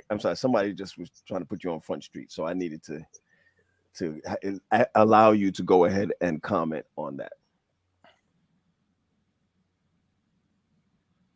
Can you see it? Comment on. No, somebody just wrote something I just put up. Parks. Can you see First it? of all, it's a fallacy because I actually played with Terry Parks 2 years in a row on the Bomb Squad and the Headbangers, and we were running people off the court. He talking about he used to spank me. I used to be on his team. What is he talking about? Gary, I just wanted him to respond. That's all. Before I just wanted to respond to it. Some folks just want to interject just to be more of themselves, man. That's my dog. He's gonna be my bro for life, man. But that was Gary says the same thing. That's my dog for life. Hey, listen, one of the cats you want to go into war with, Terry Parks. Absolutely. He'd be like, yo, G, don't go out there, hit that bomb. Let the next dude go ahead. And they'll die. I told you. I almost got jumped by 2 guys from the VI crew at Andrews, and Terry and them showed up for me. So like, I got nothing but good to say about Terry. He's the VI crew. They got a VI crew everywhere. Shout out to Kenny and Boss. Anyway, all right. Come on, because everybody was talking about this Oakwood thing. So you are. Okay. So I need to give my credibility because we've had to deal with this ever since we entered the conference in 2009. We went to the championship. They adjusted the championship time so that we could play our middle school boys. Right. We ended up losing because we had half of our parents, Seventh-day Adventists, didn't even want to travel on Sabbath. So they waited to travel and half the team didn't get there till halftime. We lost the championship in our first year. Impact. Did not get back, have not been back since, right? But in the last 5 years, we've been to the Final Four 3 times, including a few weeks ago. Right? Nice. So our boys and girls made it to the Final Four. The boys made it to Division I Final Four. Girls made it to Division II. If the boys had advanced to the championship, our game was at 7:45 after sunset. If the girls had advanced, their game would have started at 4:30. Before all times are set by the conference way in advance. So you can't claim that like they're trying to shut you out or whatever because they do this way in advance because of availability of facility and availability of referees. Okay. So you're not going to start a game at 9 o'clock because you can't get anybody to ref it, right? Plus 2, you're talking about statewide tournament. So there may be a team from Fayetteville, Tennessee, who's got to drive 3 hours. You're not going to start their game at 8 o'clock, get done at 9:30, and put all of those people on the road to get home after 1 o'clock. Right? So they have more responsibility than just me as a Seventh-day Adventist. All right. So we have that experience. We've been through it. We've actually walked off the court. Pucky. So remember Pucky? His sons played on a team. We went to the quarterfinals. It got to sunset at 5:25. At 5:24, we were just starting the third quarter. We walked off. Right? Wow. And that we would have been in the Final Four because we were running. We would have beat that team. Right? So we have experience with this. So here's the thing with Oakwood Academy. Now that the letter has come, so for people that didn't hear all of it, after all the hoopla and being on CNN and all the accolades and yada yada yada, thank you guys for making a stand for the Sabbath or whatever. You forfeited your game. The truth is they violated their contract with the state. They signed a contract in 2017 that said that they would not forfeit or cancel games based on schedule. Okay. Now, you could take it one or two ways. You could say, well, the commission should have known that at some point there would be a conflict. Right. But you also put that on the school and say the school should have known at some point there would be a conflict. Sure. Right. So if you've committed to playing the games, that's different than so people are the conflict here is accommodation versus exception. It's on the goodwill of the conference to make an accommodation for you. We've actually had our conference switch games around, but they don't do it every year. They told our girls this year, if you advance, you just got to forfeit because we got too many other things to move around. So what about this? Focusing on the fact that there was a school that was willing to change time. Okay, four schools. You had two games after that, and each game had two schools involved. Okay, so there was a school that was willing to flip with Oakwood, and then there were multiple schools that were willing to flip with Oakwood. Right. And that's what brings the difficulty into place because there really was no foundation for the or precedent. But I'm going to say there really was no foundation for the conference to not accommodate Oakwood. They could have, but they didn't want to set a precedent. Because there's more than just religious belief that comes into this. If I'm a school that's in the lower part of the state, I'm towards Mobile, Alabama. I'm asking them every year, put me in the early game, right? Yeah, you know what I'm saying. So, or there's even Jewish schools. They're like, hey, don't play us on a Friday or whatever. Right. It's bigger than just us. So when we say we want to participate in something that's statewide, we got to draw the line and say, we're not putting the onus on them. We're going to own our stuff. They're not going to own it for us. And so if we're going to walk off, we're not going to make a big deal about it. Oh, wow. Okay. So you're saying that we made a big deal out of it, not necessarily the team. Yeah, and I'm saying we as a culture, as a subculture, SDA. I'm not going to put that on Oakwood Academy. No. I understand. That's why. And then the story got up there and it had its own feet. It really. So when Governor Ivey put out the letter and now the response, now I need to get you on that because I wanted you to follow on that. Tell me about the response. Did you get any information on that from? Yeah, I read the whole thing, and I mean, bottom line is this: they said it's a contract that was signed in 2017 by Oakwood Academy. That they are by contract promised that they wouldn't forfeit or cancel a game based on schedule. Oh, wow. So the truth is Oakwood was in violation of the contract. I mean, to the letter of the law. You know what I'm saying? Right. But the truth, in reality, there was a combination that could have been made, but the conference remained inflexible. And that's their right. They don't have to. But they should have, but they don't have to. See, I get the feeling that no matter what rules are in athletics, that there always are accommodations made. And I think this is the feeling I get from the outside looking in. So let me tell you this. So Brigham Young University. Right. Yes. Every now and then they make the NCAA tournament. Yes. And they say if we advance in the tournament game, the NCAA goes Thursday, Friday, then Saturday, Sunday. Right. Yep. Like if we advance to the grade 8, it's going to be a Sunday game. Or the Sweet 16. Or the Sweet 16. But if you notice, ironically, they haven't had to move a game for them. It just worked out. But the word is that the NCAA wouldn't have done it. But I heard they had their lawyers on that prior to that. But here's the thing. The NCAA has to make several contracts with facilities, with the referees union, With you got to know which game you're refereeing ahead of time. The only reason you would change is if there's an illness or somebody couldn't make it or whatever. So you're contracted to do a certain game. So if a team switches, right, they're bringing an SEC crew to do this and that. I mean, there are several contracts that they would have to rewrite and break. So legally, we could say, yeah, BYU had their legal team in place. But the fact of the matter is they wouldn't have been able to battle all that because they weren't negotiating all the other stuff that it takes to put on an event. And I'm going to put this caveat in here real quick, little sidestep. I see a lot of our colleagues, a lot of our friends that we went to school with whose kids they think have potential to play. You know, I'm not going to say whether they do or not. But I can tell you firsthand, it ain't what you think it is. Right? I'm saying most people that make it to the next level are the best players that have ever played at their high school. Right. You're not one of them. You're not playing at the next level. You're not playing D1 for North Carolina. I'm sorry. You're just not. Well, let go ahead. Say your part. But a lot of our folks are saying, what's wrong with playing basketball on the Sabbath? I would have let them play basketball on the Sabbath. Your drill and drum corps, you know, they had competition on Sabbath. What's the difference, right? I get it. But here's the thing. Who's selling tickets to that event? Who's working the concession stand? Are the refs playing? Are the refs reffing for free? You know what I'm saying? It's work to put on these events, and people forget. Now, if it was just somebody hooping in the backyard, I'll be honest with you. Judge me if you want. I really don't see a problem with that. You know, the Sabbath. I do, but I don't. Well, you know, Pat and I talked about this, and this is we're gonna have to slide you out because we're on the back end of our show.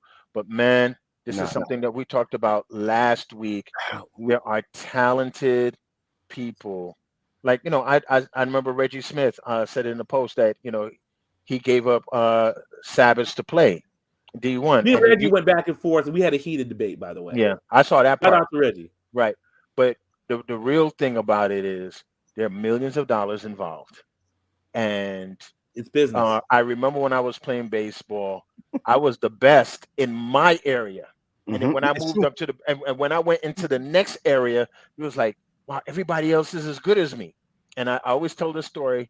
When I hit my 2 home runs off the best player, my respect came when they threw the ball at me after that. Right. Brush him off the plate. Right. So with that being said, there's more to all of this. I'm so glad that we had you on. I'm so sad that we waited so long. No, but let me tell you, if this continues this week, we got to bring him back. And I'm going to tell you the reason why. You got to be able to look at all sides of this, right? And again, like I said, I got this call the morning that Pat, since you're the president of Beta, find some way. And the first thing I said was, we're not going to put preachers at the helm of this. That's not our job. All right. And that's the one thing that we said. We're not going to do that. What we're going to do is to facilitate a way that those who already know how to do this can set this thing up. Right. And set it up where, listen, in Allegheny East Conference, first of all, you know where CFL come from. That's your area. I'm not talking about Nashville CFL. I'm talking about you. Shout out to Bernie Headley. Shout out to Bernie Headley. Big time. That's right. Bernie and them cats out there. Middleton, am I calling his name right? Middleton? Yeah. Middleton, those guys that's out there that's running it. Now you up there doing this in Nashville. Allegheny East got the largest in the Prince George's County. They got the most players, not the most players, most teams that play even more than high schools, bigger than high schools. Yeah. I had at our biggest. I ran our league for 16 years. At our height, we had 14 teams coming from as far away as Huntsville and as far away as Lexington, Kentucky, 3 hours every week to play. Wow. And we basically became a pro-am league. We had X Division I players, D1 players. It was like Fight Club. You know, you didn't talk about it because some of the people shouldn't have been there. Right. But you know, we do that in that Adventures League anyway. That's true. You got a mustache at 12? Hold on one second. No, first of all, Gary, you know us with this. You came on and you took us way back. Gary, I'm not going to get over the Navigator. I'm done. When it came, I'm done with you. When you said that, it was a wrap for me right there. That's like you're authentically Oakwood, if you know what a Navigator is. Yo, quick confession. I gotta get this off my chest. We were playing flag football in 1989. Whatever year you got there, Gary. Whatever year you got there, and it was like an exhibition game. It was like sophomores versus freshmen or sophomores versus juniors, whatever. and Pat or Paul came across the middle, and I tripped. And when I tripped, I accidentally tripped Paul, and Paul got hurt. And Gary was standing in the middle of the field. Go, who leg with my brother? Who leg with my brother? And I'm standing like 3 feet away from Gary, and I'm just like, I don't know who this cat is, but I'm not admitting nothing. I'm like, who leg with my brother? The game is over. I'm a special, whatever. I'm like, this dude is like an Adderall rage war. They said Adderall. I was like, Right there, you're gonna get the Adderall. We don't pray enough. When we pray, can we pray together? So I'm sorry, Gary. It was me. I never admitted it, but it wasn't on purpose. Listen, man, we gotta have you back. Can you do me a favor? Could you tell your wife that the Gram said hello? Is that okay? Oh, I was texting her. I was telling her that her ranking was pretty high. If not the highest. Well, she's not going to get suspended ever. No, never. Listen, I also want you to know that, you know, we said we're going to take it to ORC, which is the Office of Regional Conference, and we're going to talk with Beatty. We got a meeting coming up in the next 2 weeks. All we need is help. Do you understand what I'm saying? I'm actually going to be on that call tomorrow night with Mason West, and then Mason put out the call. He's got like 25 people. He wants to do some sort of roundtable, so I'm on that. I got invited to that, and it's cool. We don't have to be the lead in it, and that's the problem. I want to be honest with you. I don't think pastors don't need to run that. We just need to support it. You understand what I'm saying? And I think that's where we're going with this. So I didn't get on that one, but I'd like to make sure it happens in some way or another. Yeah, just reach out, bro. And I want to make it clear to anybody that's listening. I'm proud of the guys at Oakwood Academy for taking a stand. The legalities of all the other stuff, I'm giving you the real. I'm just not gonna sugarcoat it. But the fact of the matter is, you had some young men who, you know, sacrificed something, and they'll remember that more than having played in the game. Had they played in the game and lost, nobody really would remember. But they're gonna remember this, and God bless them. Man, thanks a lot, man, for coming on. Thanks for the story. Back. When the book comes out, or when you start the book, let us know so that book can go get a. What's the title of that book again? Addition by Subtraction. That's with the amputation. That's with the amputation. Comes out in June. Awesome. Yeah, awesome. We need to have you on the preaching circuit too. You're very inspirational. Well, I'll be back with Sustain the Change, man. We'll talk. We do. You know, okay. we do the motivational speech. Everybody ain't meant to be a preacher. Yeah, shout out to Eric Thomas. I got to ask you though. I mean, really preaching or what's up? You got that? You got it? They don't need to preach. They just need to be motivated. That's all. No. I take. I mean, I get invited to youth days and stuff like that to preach. Yeah. So, I don't mind that. But I mean, I'll be the first to tell you, I'm not a pastor. I'm not a pastor. No. But let me be that one. Gary, you see what he did? Gary, did you see what he did? I don't need all the lights. I don't need the accolades. I don't need 3,000 people. If you need just one person to give a testimony for God's goodness and His grace, let me be that one. Gary, he got it down pat. I don't know if he got that from Niles or whatever, but he got it down pat. Shout out to Bishop Donald Alford of the Kojic 5th District. That's my dad's side of the family. That's my I hear you. Thanks for jumping on with us, man. I really appreciate it. Rory is one of our brothers, and he said this was powerful. Thanks a lot. Love you guys, man. Love you guys. Reach out. Peace. Man, Gary, that was a good pick, man. Bringing our boy on. Whoa, that was nasty. Listen, that was nasty. I didn't get a chance to finish this, but like I said, some people don't know. We go back and forth. Yeah. And this is what makes this program special. you know, Carlin turned out to be a super guest. Yo, I don't even want to tell you what the numbers look like, but I'm looking at it now. We need to bring him back on so we can get our hype back up. That's what he did well. He did well. I loved it. Charito was saying it was an awesome interview. Carolyn, thank you for sharing from another perspective. Education is the key to understanding, and it's true. Sometimes we run off and don't even know. Everything that Carlin said was 100% true. Yeah. About the Navigator's son. Yeah. Oh my God. That's what messed me up just now. And let me tell you how you know he right. When he said they be giving the updates from the Navigator. From the when he said the girl with the gap from Charlotte. It's true, son. Yo, I But you couldn't see, and the believe only thing back in school that negated you being a navigator, the girl with the gap from Charlotte, you found out that was like Coop's cousin. Right.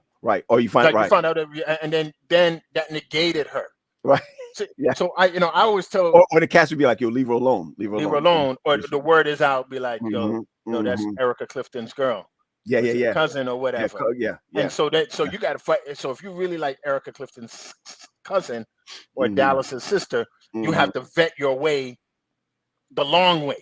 It's true. You just G, can't be. Yeah. we said we're not going to be on too long today, especially that we miss Paul out there. So let's just go ahead. And I think what I wanted to do was I wanted to thank everybody for that the Pathfinder, Yeah, go Pine ahead, Force join. All right, I did put a list out there of all those, but I only put their initials because some people don't want their names to be put out there. So I just put their initials, and thanked everybody for doing it. I think we picked up around $1,500 for pizza. So we did like Girl Scout. I'm saying Mhm. Gramps can get some pizza money. I'm saying. Nah, man, I can't mix those two together. But it's our people. You ain't putting me in jail for no $1,500. That's for sure. Anytime you see me locked up, Gary, I'm gonna be locked up. I'm bigger than that. Another thing I want to put out there for Pat Graham. Last year this time we started critical trading. You remember that? Last year this time we started critical trading. So what I'm trying to do now is to find some time to start a class back up. I think I talked to you about this or Paul about this. And what I want to do with this class is you got to pay to come to this class, right? See, Pat, you got to be like careful with that stuff because I would support it because when you start paying people to teach money, right? And I'm going to be very optimistic. Go ahead. And then people start making money, then you're going to get that Robin Hood or that SEC to find you because no. Let me explain that because you're right about that. I'm not teaching them what to buy. I'm teaching them how to buy. That's the difference. Now, I'm not saying I'm doing it. My man, you could remix it all you want. I'm just saying, I'm sounding like mom right now. Just be careful because you're super talented, and then people going to lose like $1,000 and be like, that dude put us down the wrong path and all this kind of stuff. And you know what, G, you needed to come to the class that I taught before. We never discussed finances like that. I only was teaching them how to get it right. Deanna said I get a scholarship, right? No, but listen, G, hold on. Let me share what the class was like. It was an 8-week class, and there are those who are in the comments right now that was a part of that class. I taught for 8 weeks how to the stock market and the penny stocks, and I taught it because I'm the product. I started with $2,500, and in 9 months I was at $179,000, and I wanted to teach how I did it. I taught for free how to do it. But here's the kicker with this. This is what I wanted to share because you didn't let me finish. What I want to do is go ahead and teach the class again, but charge people. Listen to me. $250, $299. Now listen to this. In 2 months, I'm working through this part. If they don't reach a certain mark, or if they're not seeing progress, I'll return their money 100%. You're a kind man. No, I would. Let me tell you the reason why. And this is what I learned. Anytime you charge somebody something or they have to invest in it, they do better than them coming to a free class. Do you understand what I'm saying? Because in that class that I taught, and all of them were women, when I say all of them were women, all those that hit the 100,000 mark, they're all women. There's about 13 people in a class of 170 something people that reached the 100,000 mark. And all of them are women. And so it can happen. So in other words, I'm going to teach you how to do it. I'm going to charge you $250. Then if you ain't do nothing, I'll take your word for it. If you ain't do nothing, I'm going to go ahead and be like, yo, I'll refund your money. But I want the students that's sitting there to learn something on the spot. And if they pay $250 to sit at my class 8 weeks long, listen, I'm gonna tell you this. Somebody in our class told us that what I taught them, They went to a class and learned the same thing for $4,000. Well, all I got to say, Pat, is I'm saying this not because you're my brother. I got you. You don't want me in that money. No. I'm not going down that road. Mm-hmm. Can I finish? Let me just go. finish. Go ahead. You are. Remember, I got the controls. Yeah, this is Pat Graham here. Just letting you know that. No, I'm just kidding. Come on back, G. Come on back. See, you playing yourself. When I'm about to say this, Nah, go ahead. No. I'm gonna set you up now. Right. Remember the other week when you called me? Yeah. Right. And you tried to tease me, and you're like, "Yo, G, you feel lonely?" And you try to make a joke out of it. And I said, "Yeah, I am Pat, lonely." You made me feel bad. You did make me feel bad. I'm about to make you feel bad right now. Right? Go ahead. I'm just telling everybody, my brother, when it comes to this stuff, is a freaking genius. Y'all need to get on board with this. Really straight up. And the only thing I'm mad at that I didn't get a piece of it. Pat won't even give me a dollar. Listen, $25. My own brothers were not in my class. My own brothers didn't come to my class. Well, that would have looked different. Class every Tuesday. Right. I didn't go to the class. No. It's okay. Let me tell you something, G. There's so many facets to this. No, Pat, you're a genius when it comes to this. I mean, so let me just, again, I'm big on this. I got you. But make this show good. People see three of us, right? I don't think we're struggling now, but sometimes we think that one is better than the other. So like Carlin is a big fan of yours, but Carlin and I has the biggest connection when it comes to sports. Yeah, I'm not a sports guy. I'm not a sports guy. So, it's just like nature has it. What makes you so special to Carlin and not me? Yeah, because I'm better looking than you are. Granted, I know all of that. I know all of that. I think. But you seem. My but here it is. Grew in pretty. But you're better looking. But a lot of people don't know that I'm more friendlier than you. As great as you are, a lot of people don't know. And then look, Paul is missing today, and everybody misses Paul. Yeah, I can't believe that. Not that guy. Right. So I'm here just blown away. We can't get him to get to. Listen, Paul comes on at 2:59, y'all, right before it's time to begin. Right. We'd be like, yo, I don't know where Paul is, and he just jumps on and he just does whatever. But we did say this. So Paul is the face of our family, because Paul is just like simply irresistible. And a lot of people don't know that Paul is the smartest out of all of us. Paul is like flat out the smartest. Everybody like giggle with him, and Paul say this, but when the rubber meets the road, right? Paul is like the smartest cat you ever meet. He is. Matter of fact, Paul had the best grades while we were growing up. Sure did. Paul had the best grades. Paul didn't have to study. No, and so Paul graduated on time. We up there trying to follow him. Paul was good. And another thing Paul did is a lot of people didn't see Paul study, but I seen Paul make grades without studying, and I seen Paul make grades studying. And then the one thing I tell y'all, don't get into any theological debate with him, because you will lose. Yeah, he'll take you for a ride. He'll take you for a ride. This is my man just on. He says the brains, the voice, the connector. Boy, I'd love to see which one is which. But Gary, I am thinking about how to do this right. I am, because I do believe right. How much I'm going to get, and I'm gonna tell you why I did this in the beginning. Because if I said to you now, yo, here's $1,500, here's $2,000, you immediately, we as Black people, we need to change our thinking. I'm talking to you right now. Just hear me out. We need to change our thinking and stop being consumers. Right. So to be honest with you, I'm sorry, G, but I just don't go to McDonald's no more. I don't do those type of things anymore, because I had to change my mindset that if I could take $10 and turn $10 into $100, why am I giving that $10 to Chick-fil-A? Do you understand my thought process to that? So my thing is that if I could take at that time $2,500 and turn it to $100,000, then I don't feel like I need to give my money away to anybody. I don't need, I don't feel I need to do that. So what we have to do as Black people is change our thought process and the way that we put money back into the there's or how we save or how we invest. Nobody tells us those things. So there's a lot of things that in finance that we don't know. Sure, but we should. Yeah, we should. But the whole thing connects, right? So you me, you, and Paul didn't get smart too late. I mean, I don't want to talk about Good. rich wealth or wealth. Like, one of the things that we believe in here is that parents need generational wealth. They make it like this big thing, right? Generational wealth, according to the three of us, is passing down your good stuff.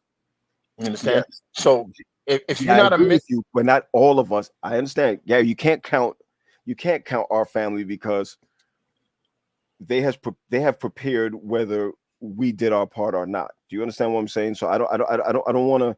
no, but I'm just talking about the mindset you're talking about, P. Oh yeah. Because Hold on. Okay, so this is what I want to tell you. You're right at that. One thing that we have to recognize, and this is what I want people to stop with, because I'm 50, I'm gonna be 52. Because I just learned this, don't go back and say to yourself, man, I wish I knew this at 20 years old, at 21 years old, because you probably would not have made the right decisions at 21 and 22 years old with this. At 51 and 52 years old and learning about the stock market now, or learning about mutual funds now, or learning about what to do with your 401 or your 401k now, it's not too late to be able to do that. They had a kid here who works for the post office, right?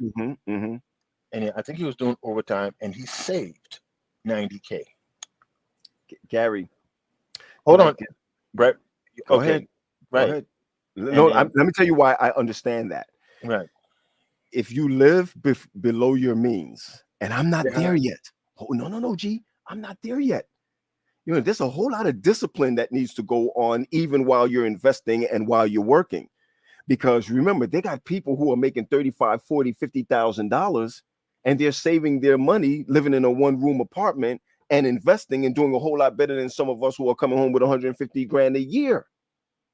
So you got to change the mindset. So why should I drive around in a Tesla? You got me?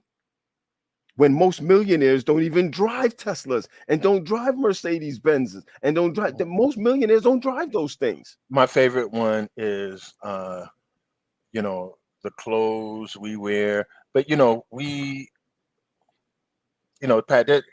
I'm going to support your class where that is. So Gee, I'm gonna put a little secret out there that I probably won't say again. You probably just have to rewind this. I always learn. Use somebody else's money to make money, not yours. Do you understand what I'm saying? So you're going to find that a lot of these guys that do money back guarantees, you hear me carefully now, I would have already done something with your money before I'm giving it back to you. You understand what I'm saying? So here's the point I'm trying to make with this, G, and we'll move on from there. Because this wasn't in our run sheet, right? This wasn't in our run sheet. No, that's okay. The run sheet is there to guide us, right? So here's what I'm saying. I'm gonna open up a class. I gotta get some things out of the way for. I'm gonna open up a class, and I told everybody to come to that class with $1,500. Some made good moves, some made bad moves. It's fine. The point that I'm doing it for is to make sure that you understand that you got to stop putting your money in places where it'll never come back to you. Never. Right? So when I eat McDonald's, guess what? I'm going straight to the bathroom in 2 hours. The same thing that I ate just now, I'm flushing that. Right? So, and I know I'm using that as a big deal. So I'm wearing my polo right now. If I told you how much I bought or where I got this polo from, you're going to flip. I ain't buying nothing at 100%. You understand what I'm saying? So the point I'm making with all of that is I really want you to become a part of a class where it's not a get rich scheme. What it is I'm going to invest my money. Lorraine Blake asked, how old is too old? Never too old. Never. Because if you hit the lottery today, you ain't putting nothing back. Never too old. Never too old. You could take $1,000, $1,500, $2,000, even $500 and say, you know what? I'm going to learn how to do this thing. And I'm going to say this because there are people on here that's in my class right now. Remember, one of the rules that I made was that you have to build a watch list. Gary, hold on for a second. Just give me 2 minutes and we'll run it. When you build a watch list and you understand how those 10 or 20 stocks behave within a certain day or a certain week, You could make thousands of dollars in the stock market by understanding the behavior of how a stock moves and the trends of that stock. All right. So I just want you to be able to understand. I want you to have money, to make money, and to pass down that generational wealth. If Jesus don't come back, you need to make sure your kids are already taken care of, that they don't have school loans. Come on, G. Well, there's two things. One of the biggest blessings that I got, and we'll share this. I don't want to belabor the point, but these last 3 weeks, these conversations, because Vanessa White, because we've been talking about this, and it gets a lot of people. The number one thing I've learned is Valerie Swan. She know the deal. That's my girl right there. My mom and dad took care of us for the first 25 years, and they made a small goal. Not rich people. They didn't want us to have loans coming for school. Sure. So, and I'm going to say something, and this is what I love my dad about. And my mother and father are great people. And I want people to understand this when it comes to money. My dude, who's this? Is that Zovi? Nah. I think that's Charito. Nah, Charito not going to send you no picture without sending it to me. Nah, you're not on the you missed the chat. You missed the chat. So you missed it. I think she was sending it to you. So you no. That's a birthday picture right there. I'm trying to tell you that's a birthday picture. Why would I Pat, stop right there. Just stop right there. All right. A couple of days, Nosa's coming home. I don't need any heat. All right. So let me get to this. All right, go ahead. I want to say very important. So I'm going to use my father for instance. All right. Okay. If I went to my dad now and I said to my dad, I want money for let's do it that I'm expanding with and we've been, and I'm doing pretty good. My dad will find it hard to cut a check for us because my dad is on this. He really wants us to see us do well before he closes his eyes. He's big on that now. Yeah, that's right. So I want to be very fair to him. But if Paul or Patrick went to my dad and said, I'm building an online church ministry and I need 10K. My dad is more apt to give Pat and Paul the 10K because this is what my dad understands. Right. You understand? Preacher. So, right. So a young person or a younger person like me would be upset. Like, oh, he's favoring Pat and Paul over me. No, people are not going to give you money or come into you if you do not understand what you're putting your money, what you're putting your money into. Sure. So it's just like there's people out of the blue who love what we do on Snacks, like what just happened with Carlin, or one of the things that makes Snacks very powerful. And I got to say, we need to say hi to my girl, Victoria, Chandler's daughter. Because the other day she was saying hi. Yeah, that was good. We're very personable. So there are people who follow us and like that. So people are going to put their money into something that they think they're going to get something out of you. So nobody knows about your genius. And now you're offering your genius again. And you gave your genius away for free. Last year. Right. So you're my brother. You wouldn't even give me your genius. You'll just be like, no, you know what? And I mean that in a good way. No. Let me tell you what I mean by that. A lot of people say to me, Pat, let me just give you $1,000, give me $1,500 back. I don't like messing around with people's money. Do you understand what I'm saying? Not even my brother's money, right? And I think I told this story before when I took $20,000 from one of our cousins, and I put it on the market, and it dropped. It dropped to like $2,000, Gary, from $20,000. This is 1999, like right after the .com burst, right? And what happened was that I'm coming to you, Lorraine. So what happened was he called because he had an emergency, and he said to me, Pat, I need that money. I'm about to put money down on a condo here in Maryland. I was like, yeah, but I'm down almost 95% with your money. I didn't tell him that, right? Gary, I prayed. No. I went to the bathroom and threw up. Okay, I threw up because I ain't have his money. I had about around $1,500. You know you're narrowing who this money's from, because I don't know who it is, and now you're just breaking it down. Okay, but I'm telling you, I tell you in Maryland, so you know, buying a condo in Maryland. So, Gary, you know the ticker on the bottom on CNBC? I'm looking at it. I pray. I'm like, God, I need to give my cousin back his money. And what am I going to do? This is 20 grand in 1999. Down on the bottom, it passed. It said CVL. You didn't hear me. Camp Victory Lake, y'all. Camp Victory Lake. Gary, I lied to you not. It was a three ticker went across, said CVL, Camp Victory Lake. I put the $1,500 on Camp Victory Lake. That must have been like 11 in the morning. Some fluke happened with it, and that CVL jumped from there to straight $20,000. The mark was $20,000. I sold it at $20,000, and I made a promise to God that day. What do you think my promise was? Don't fool with people's money. I ain't trading nobody's money no more. So there's nothing you could do to me. You ask everybody that was in my class that called me, was like, yo, Pat, I'll give you 10 grand. Just give me back 15 later. My answer is absolutely no. Why? I'm not doing, actually it's illegal for me to do that anyway. You're not allowed to trade like that. Because you don't have a Series 7 license. Right, you need a series license to be able to do that. Lorraine said, is it true that you should only invest money that you can afford to lose? No. Wow. No. Okay. No. And let me tell you, you could, all the money that you have, you could afford to lose. None of us have money that we can't afford to lose. So if you look at it like that, then why don't you just throw that money away or have fun with it? No, it's not what you could lose. An investment. Remember, this is not gambling.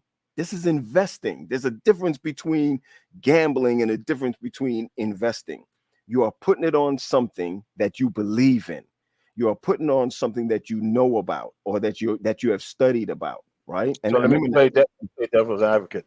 Go ahead. So with all these sports books, with FanDuel, sure, and Caesars Sportsbook, and I'm a person, very good in sports. I can predict some stuff. Why can't I have a watch list of teams and players that I watch? Okay. Play a parlay, make about $15,000. And I don't mean to put it out there, throw a curveball. What's the difference? Well, G, let me ask you a question. Let me throw it back for everybody that heard that. Wow. Really? No, seriously. When you buy a house, right? You ought to be thinking not just how good the house is, but what's the closest school to that house? How close is the fire department to it? Where's the hospital? Are they planning on doing improvements in your neighborhood as far as it's concerned? Is the plumbing going to come in? How long have you been in that house? How long has the roof been up? Are you understanding where I'm going with as far as that's concerned?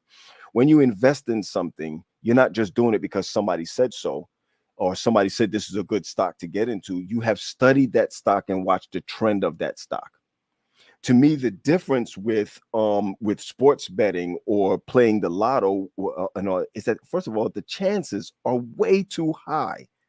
Way too high. Investing is not a chance game. Betting is a chance game. Do you understand what I'm saying? So in other words, if you say Mike Tyson is about to go get into the ring with so-and-so, all right? Mike Tyson has been working out. He's been doing this thing. He's been blah, blah, blah. The other person is going to fall. I didn't gamble on him. If I knew he's going to fall, I didn't gamble. I'm investing in that, right? But if I don't know, this is a 50-50 chance or this is a so-and-so chance, nah. That's the difference. That's my mentality of the difference with it. So even when I look at biblically, Jesus had said, or in one of his parables, I'm giving you talents to go and I want you to come back with returns. One guy buries his, right? The next guy does whatever with his. The point I'm making is that everything we do in life should be an investment for it. Let me give you an example about your shoes, right? If you go out there and you buy shoes and you buy those shoes and you only wear it once a year, you have lost out on those shoes. It has to be in your mindset what's the cost per wear of those shoes? You understand where I'm going with that? And I don't mean for us to think that way, but that's the way millionaires think. You must have a millionaire's mind before you become a millionaire. I am not going to buy this thing unless it's going to do something for me. So when I buy a house, I'm not looking for the value to drop. I'm looking for the value to go up. As soon as I get into a Tesla and I drive off the lot with that Tesla, it's already a 30% drop on it. That's not an investment. You understand where I'm going with that? So we got to be able to understand that my money must work for me in some way or another. We don't do that. Black people are consumers. We got to get out of that thing of being a consumer. We grew up in Brooklyn, New York, in Eastern Parkway, around Eastern Parkway and all that, or Bensonhurst and all those type of places. The Jewish people keeps their money in the neighborhood 7 times before it leaves. We don't do that, right? So what we need to be able to do is to sit down together and say, hey, instead of me going out there and going shopping every Friday, let me go ahead and let me save $500 a month and let me take 250 of it and put it into a mutual fund. Or let me take 250 of it and put it on the stock market, and take this or whatever. And let me see how crypto is working. Let me understand. Or simply saving the money, even though you don't get interest. Some of us don't even have a systematic savings. Exactly. Or auto pay, so you don't miss a payment. That's right. That's right. Gary, let me tell you something. Credit should mean nothing to us. Well, the reason credit is a form of slavery. Or are you at 800? Are you at 600? Are you at 700? Why should I be worried about that? Whatever I want, I should be paying cash for it. Are you getting where I'm going? Why should I have a credit score in order for you to control what I buy or what I do? Nah. I don't have to deal with that. So here's my point. And I don't even know how I got to this in the first place.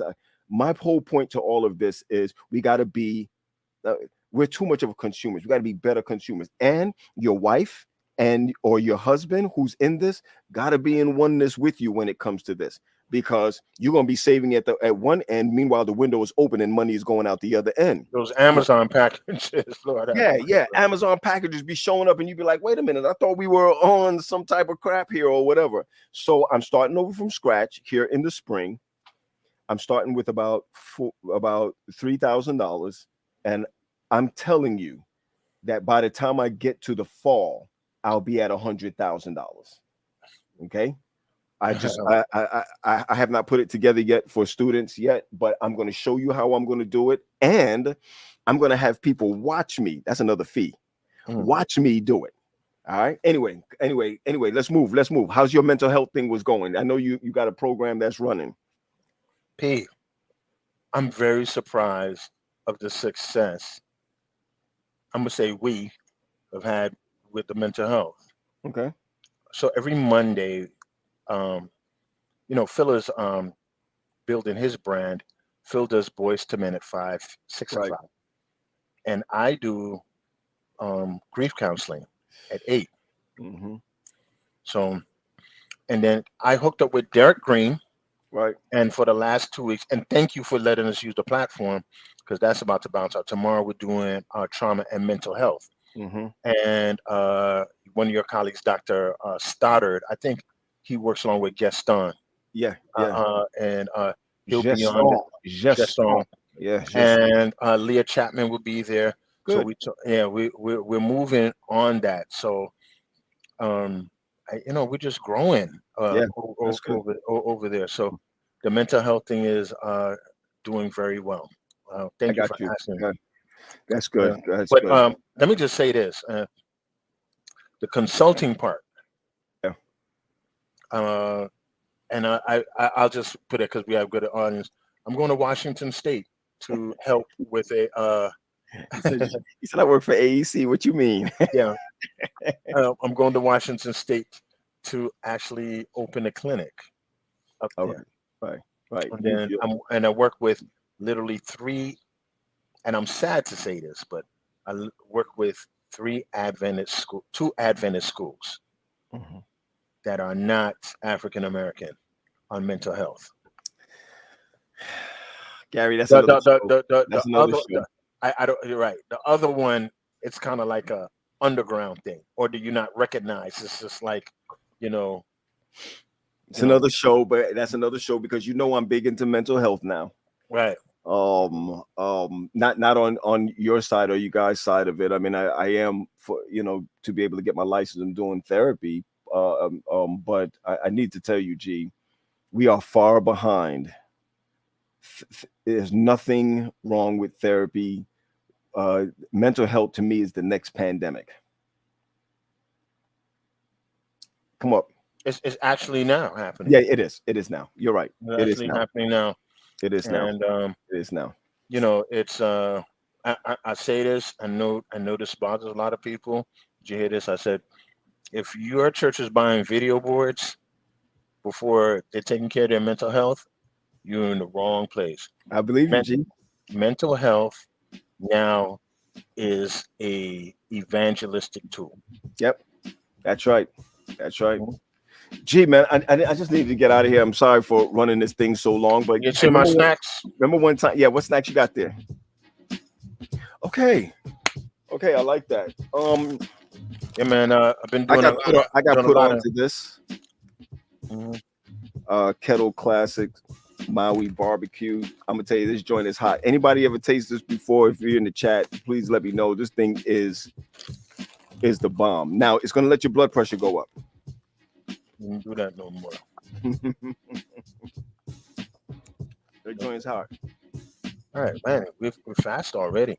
Wow. Yeah. All right. Carlin ate up a lot of time. I didn't know we had that much fun with him. It's 5 o'clock. And also, I wanted to say this. Remember one time you jumped on, you was like, yo, Pat, what's the next thing? What's the next thing to buy? Let me tell you something. Your girl just put this out here. Because of the war. Because of the war. Listen to me carefully now. I'm going to give y'all a tip, and you don't even have to join my class after this. Because of the war, all the stocks are down. Mm-hmm. Yo, I'm glad I didn't sell my Prius, bro. Yeah, that's right. Because of the gas prices, right? Listen. All of the stocks are down right now. Who you think is buying up all the stocks right now? All them. Okay. All right. The war is not going to last long. As soon as the war turns itself around, those stocks are going to fly back up. Remember this now. Wars make millionaires. Okay. Wars make millionaires. I'm just going to give you that tip right now. Okay. Buy low now. When with the war going on, all the stocks are down right now. Come on, G, let's get out. What you doing tomorrow? Tomorrow, 9 a.m. I am moderating. I stepped up. Okay. Mental health, 9 to 11. We're doing that. So tune in right here on Snacks. Gotcha. We're the Snacks will be here. Gotcha. So join us there. And before you go to church or what have you, join us at 9 a.m. tomorrow. Got you.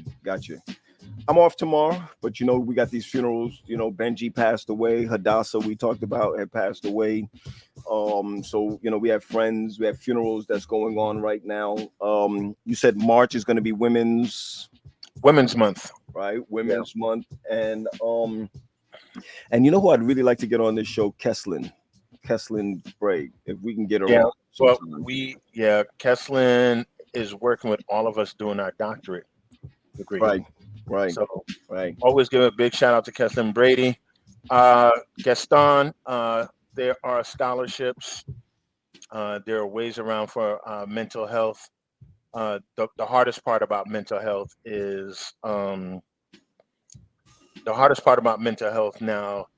that you have to do the time. Right. You can do the classes, but you have to do the time with a person and with a supervisor, and then you have to pass the test. Right. Right. Well, we'll bring her on. I think she's good. I think I'd like to see a lot more of us do PhDs, and I think it's good. All right, got to run out of here, G. I'll see everybody on the back end. And Paul is, of course, with family at in Orlando, Florida. And we just want everybody to have a blessed Sabbath on here out. G, I'm going to pray everybody out. Sorry. Do you have any mental health manna starts next Friday. Next It's coming. Saturday Okay, it's coming back. And in March. Yeah. come on, everybody, please put your prayer request in. This is my cousin. He's saying prayer. He has an appointment with for a colonoscopy. Awesome. Anybody else? We want to pray for you out. It's a Sabbath coming around the bend. Anyone else? Happy Sabbath, Maurice. Happy Sabbath, guys. Thanks, Yvette. Thanks, Yvette. Come on, let's get some prayer requests that's out there. Anybody need you to pray for someone? Corinne is asking us to pray for her health. We got you, Corinne. We got you. We'll do it. Pray for her health.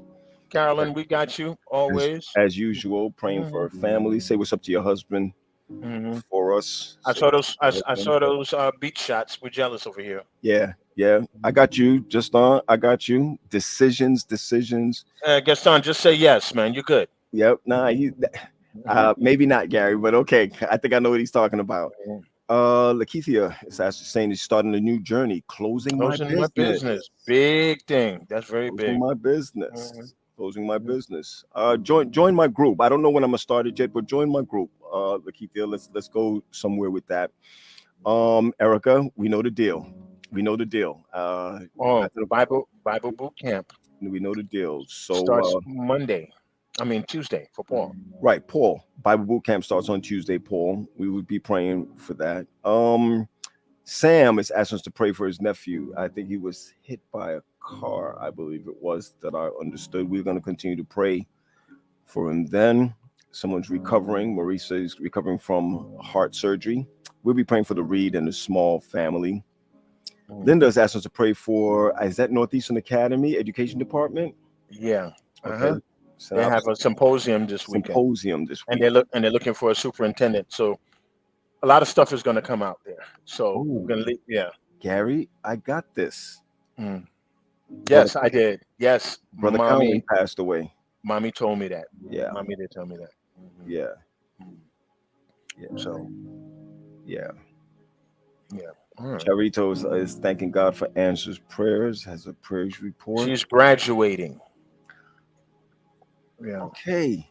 I don't know if I'm allowed to say it, but she has made a step in something that she's wanted to do. That's awesome. That's awesome. We're going to pray for nephew's safety. They said they haven't heard from him and they're concerned about him. Oh, she said I can. So Charito is a journalism major. And so now she is going to go into journalism and broadcasting. So she is graduating, I think in 2 weeks. She finished her capstone. Okay. And so, I'm very proud of her. Good. She worked very hard on it. Good. And he was hit by a car on his way back to OU. Wow. I know Daphne had lost a sister. Right. I remember that. Lost a sister. We'll be continuing to pray for you. Yep. Pray for my son. He's on his way home. Yeah. And Zoe is on their way home. No, Zoe made it. Okay. He's on his way home to you. So he dropped him off in Maryland and he's continuing on to New York. Gotcha. He'll be here soon. I'm making his bed and I'm vacuuming his room. See, fathers do that stuff. Oh yeah, that's true. People don't understand. Yeah. I'm sorry, Gary. Go ahead. Dave Ennis is asking to pray for his wife, daughter, and sister-in-law who are on a plane to California. They had a month. Dave has had a lot of has lost a lot of family over the last year. Yeah, he has. We'll pray for that. Yep, he has. Continue to pray for him. Yep, and his family. It's good. Continue to pray for him and his family. Well, we're here and pray for Paul. Yeah, Paul and safely. His trip back. Yeah, his trip back. We're on Finette. Yep. Okay. All right. And everybody, we just want you to have a happy Sabbath. What we want you to do is to rebuild. We want you to recharge. Just plug into the master, whether it's through being at a service or being at or just even nature. All right. Yeah. Just even if it's nature alone. All right. Let's just go ahead and get that done. Hey, let's bow our heads, close our eyes. God, we thank you so much. You're just awesome to us. Thank you for a great show today. And we're asking you, God, for continual strength, mercy, those who are traveling. There's so many that's been on here. Colonoscopy is going to be They're gonna have that. Those who have lost family members traveling to California. Man, the list just goes on. Daphne, whose sister has passed away, and going through the grieving process. We got praise reports, God, of graduating journalism with Charito. There's so many things, God, that you have done for us, and those of us who are listening right now. We thank you for the Sabbath that you have given to us, and we just ask you, God, that we may recognize that you have given it to us, right? And I ask you for a double portion of your Spirit as we enter into the Sabbath hours, God. We just look for you to do for us what we can't do for ourselves. Traveling mercies for Paul, who's going to be traveling back from Florida. Lift up my dad, and of course our family. We've lost our aunt, and there's 3 more left. So God, we ask them they may have hope and trust and faith in you. At the end of all of this, we just ask you to continue to bless us, family and friends, until we see everybody next week again on Snacks. When you come, we ask you to save us. We pray this in Jesus' name. Amen. Amen. Let me give a big shout out to my man, Michael Nixon, Andrews University. Bro, you're inspiring me. I'm trying to get him on the show. Yeah, we'll get him. Yeah, that whole Nixon crew. What's the name? The brother wrote a book. John's brother wrote a book. Michael, he made it public, so he's in the gym all the time. Gotcha. Yeah, so looking good on that. We got your back, and thank you for the inspiration. There's a couple of y'all out there that is inspiring me. So I want to let y'all know. Thank you. Gotcha. Gary, this is crazy. My girl said to us, and she was joking around, Pat, I'm gonna beat you up. And it says your comment goes against our community standards. I mean, Facebook is just. Oh, that's what they said. Yeah. That's. Oh my goodness. You know, unless somebody reported, I don't think anybody reported it. I think that Facebook picks those type of things up. And so I think they had hit somebody for that. What we want you to do is just make sure you tell them, nah, it wasn't like that, so that they don't block you. Facebook is crazy, man. By the time it gets to that, it's too late, man. So yeah. You know, Facebook is a little bit more punitive to people of color because that's the way we talk or whatever. Right. They don't understand our lingo. Right. And you know, you cannot legislate that. Yeah, so I got you. Okay, she said I'm subscribed. I am subscribed to Snacks, but I'm not getting alerts when you guys go live. I would have been on a long time ago. Jania, we'll make sure to see how that works out. Yeah, I'm going out there in July. Okay. To speak on mental health. Okay. Jania is my girl. Yeah. All right. All right. Talk to you later. Later. Peace, everybody. Bye. Thanks.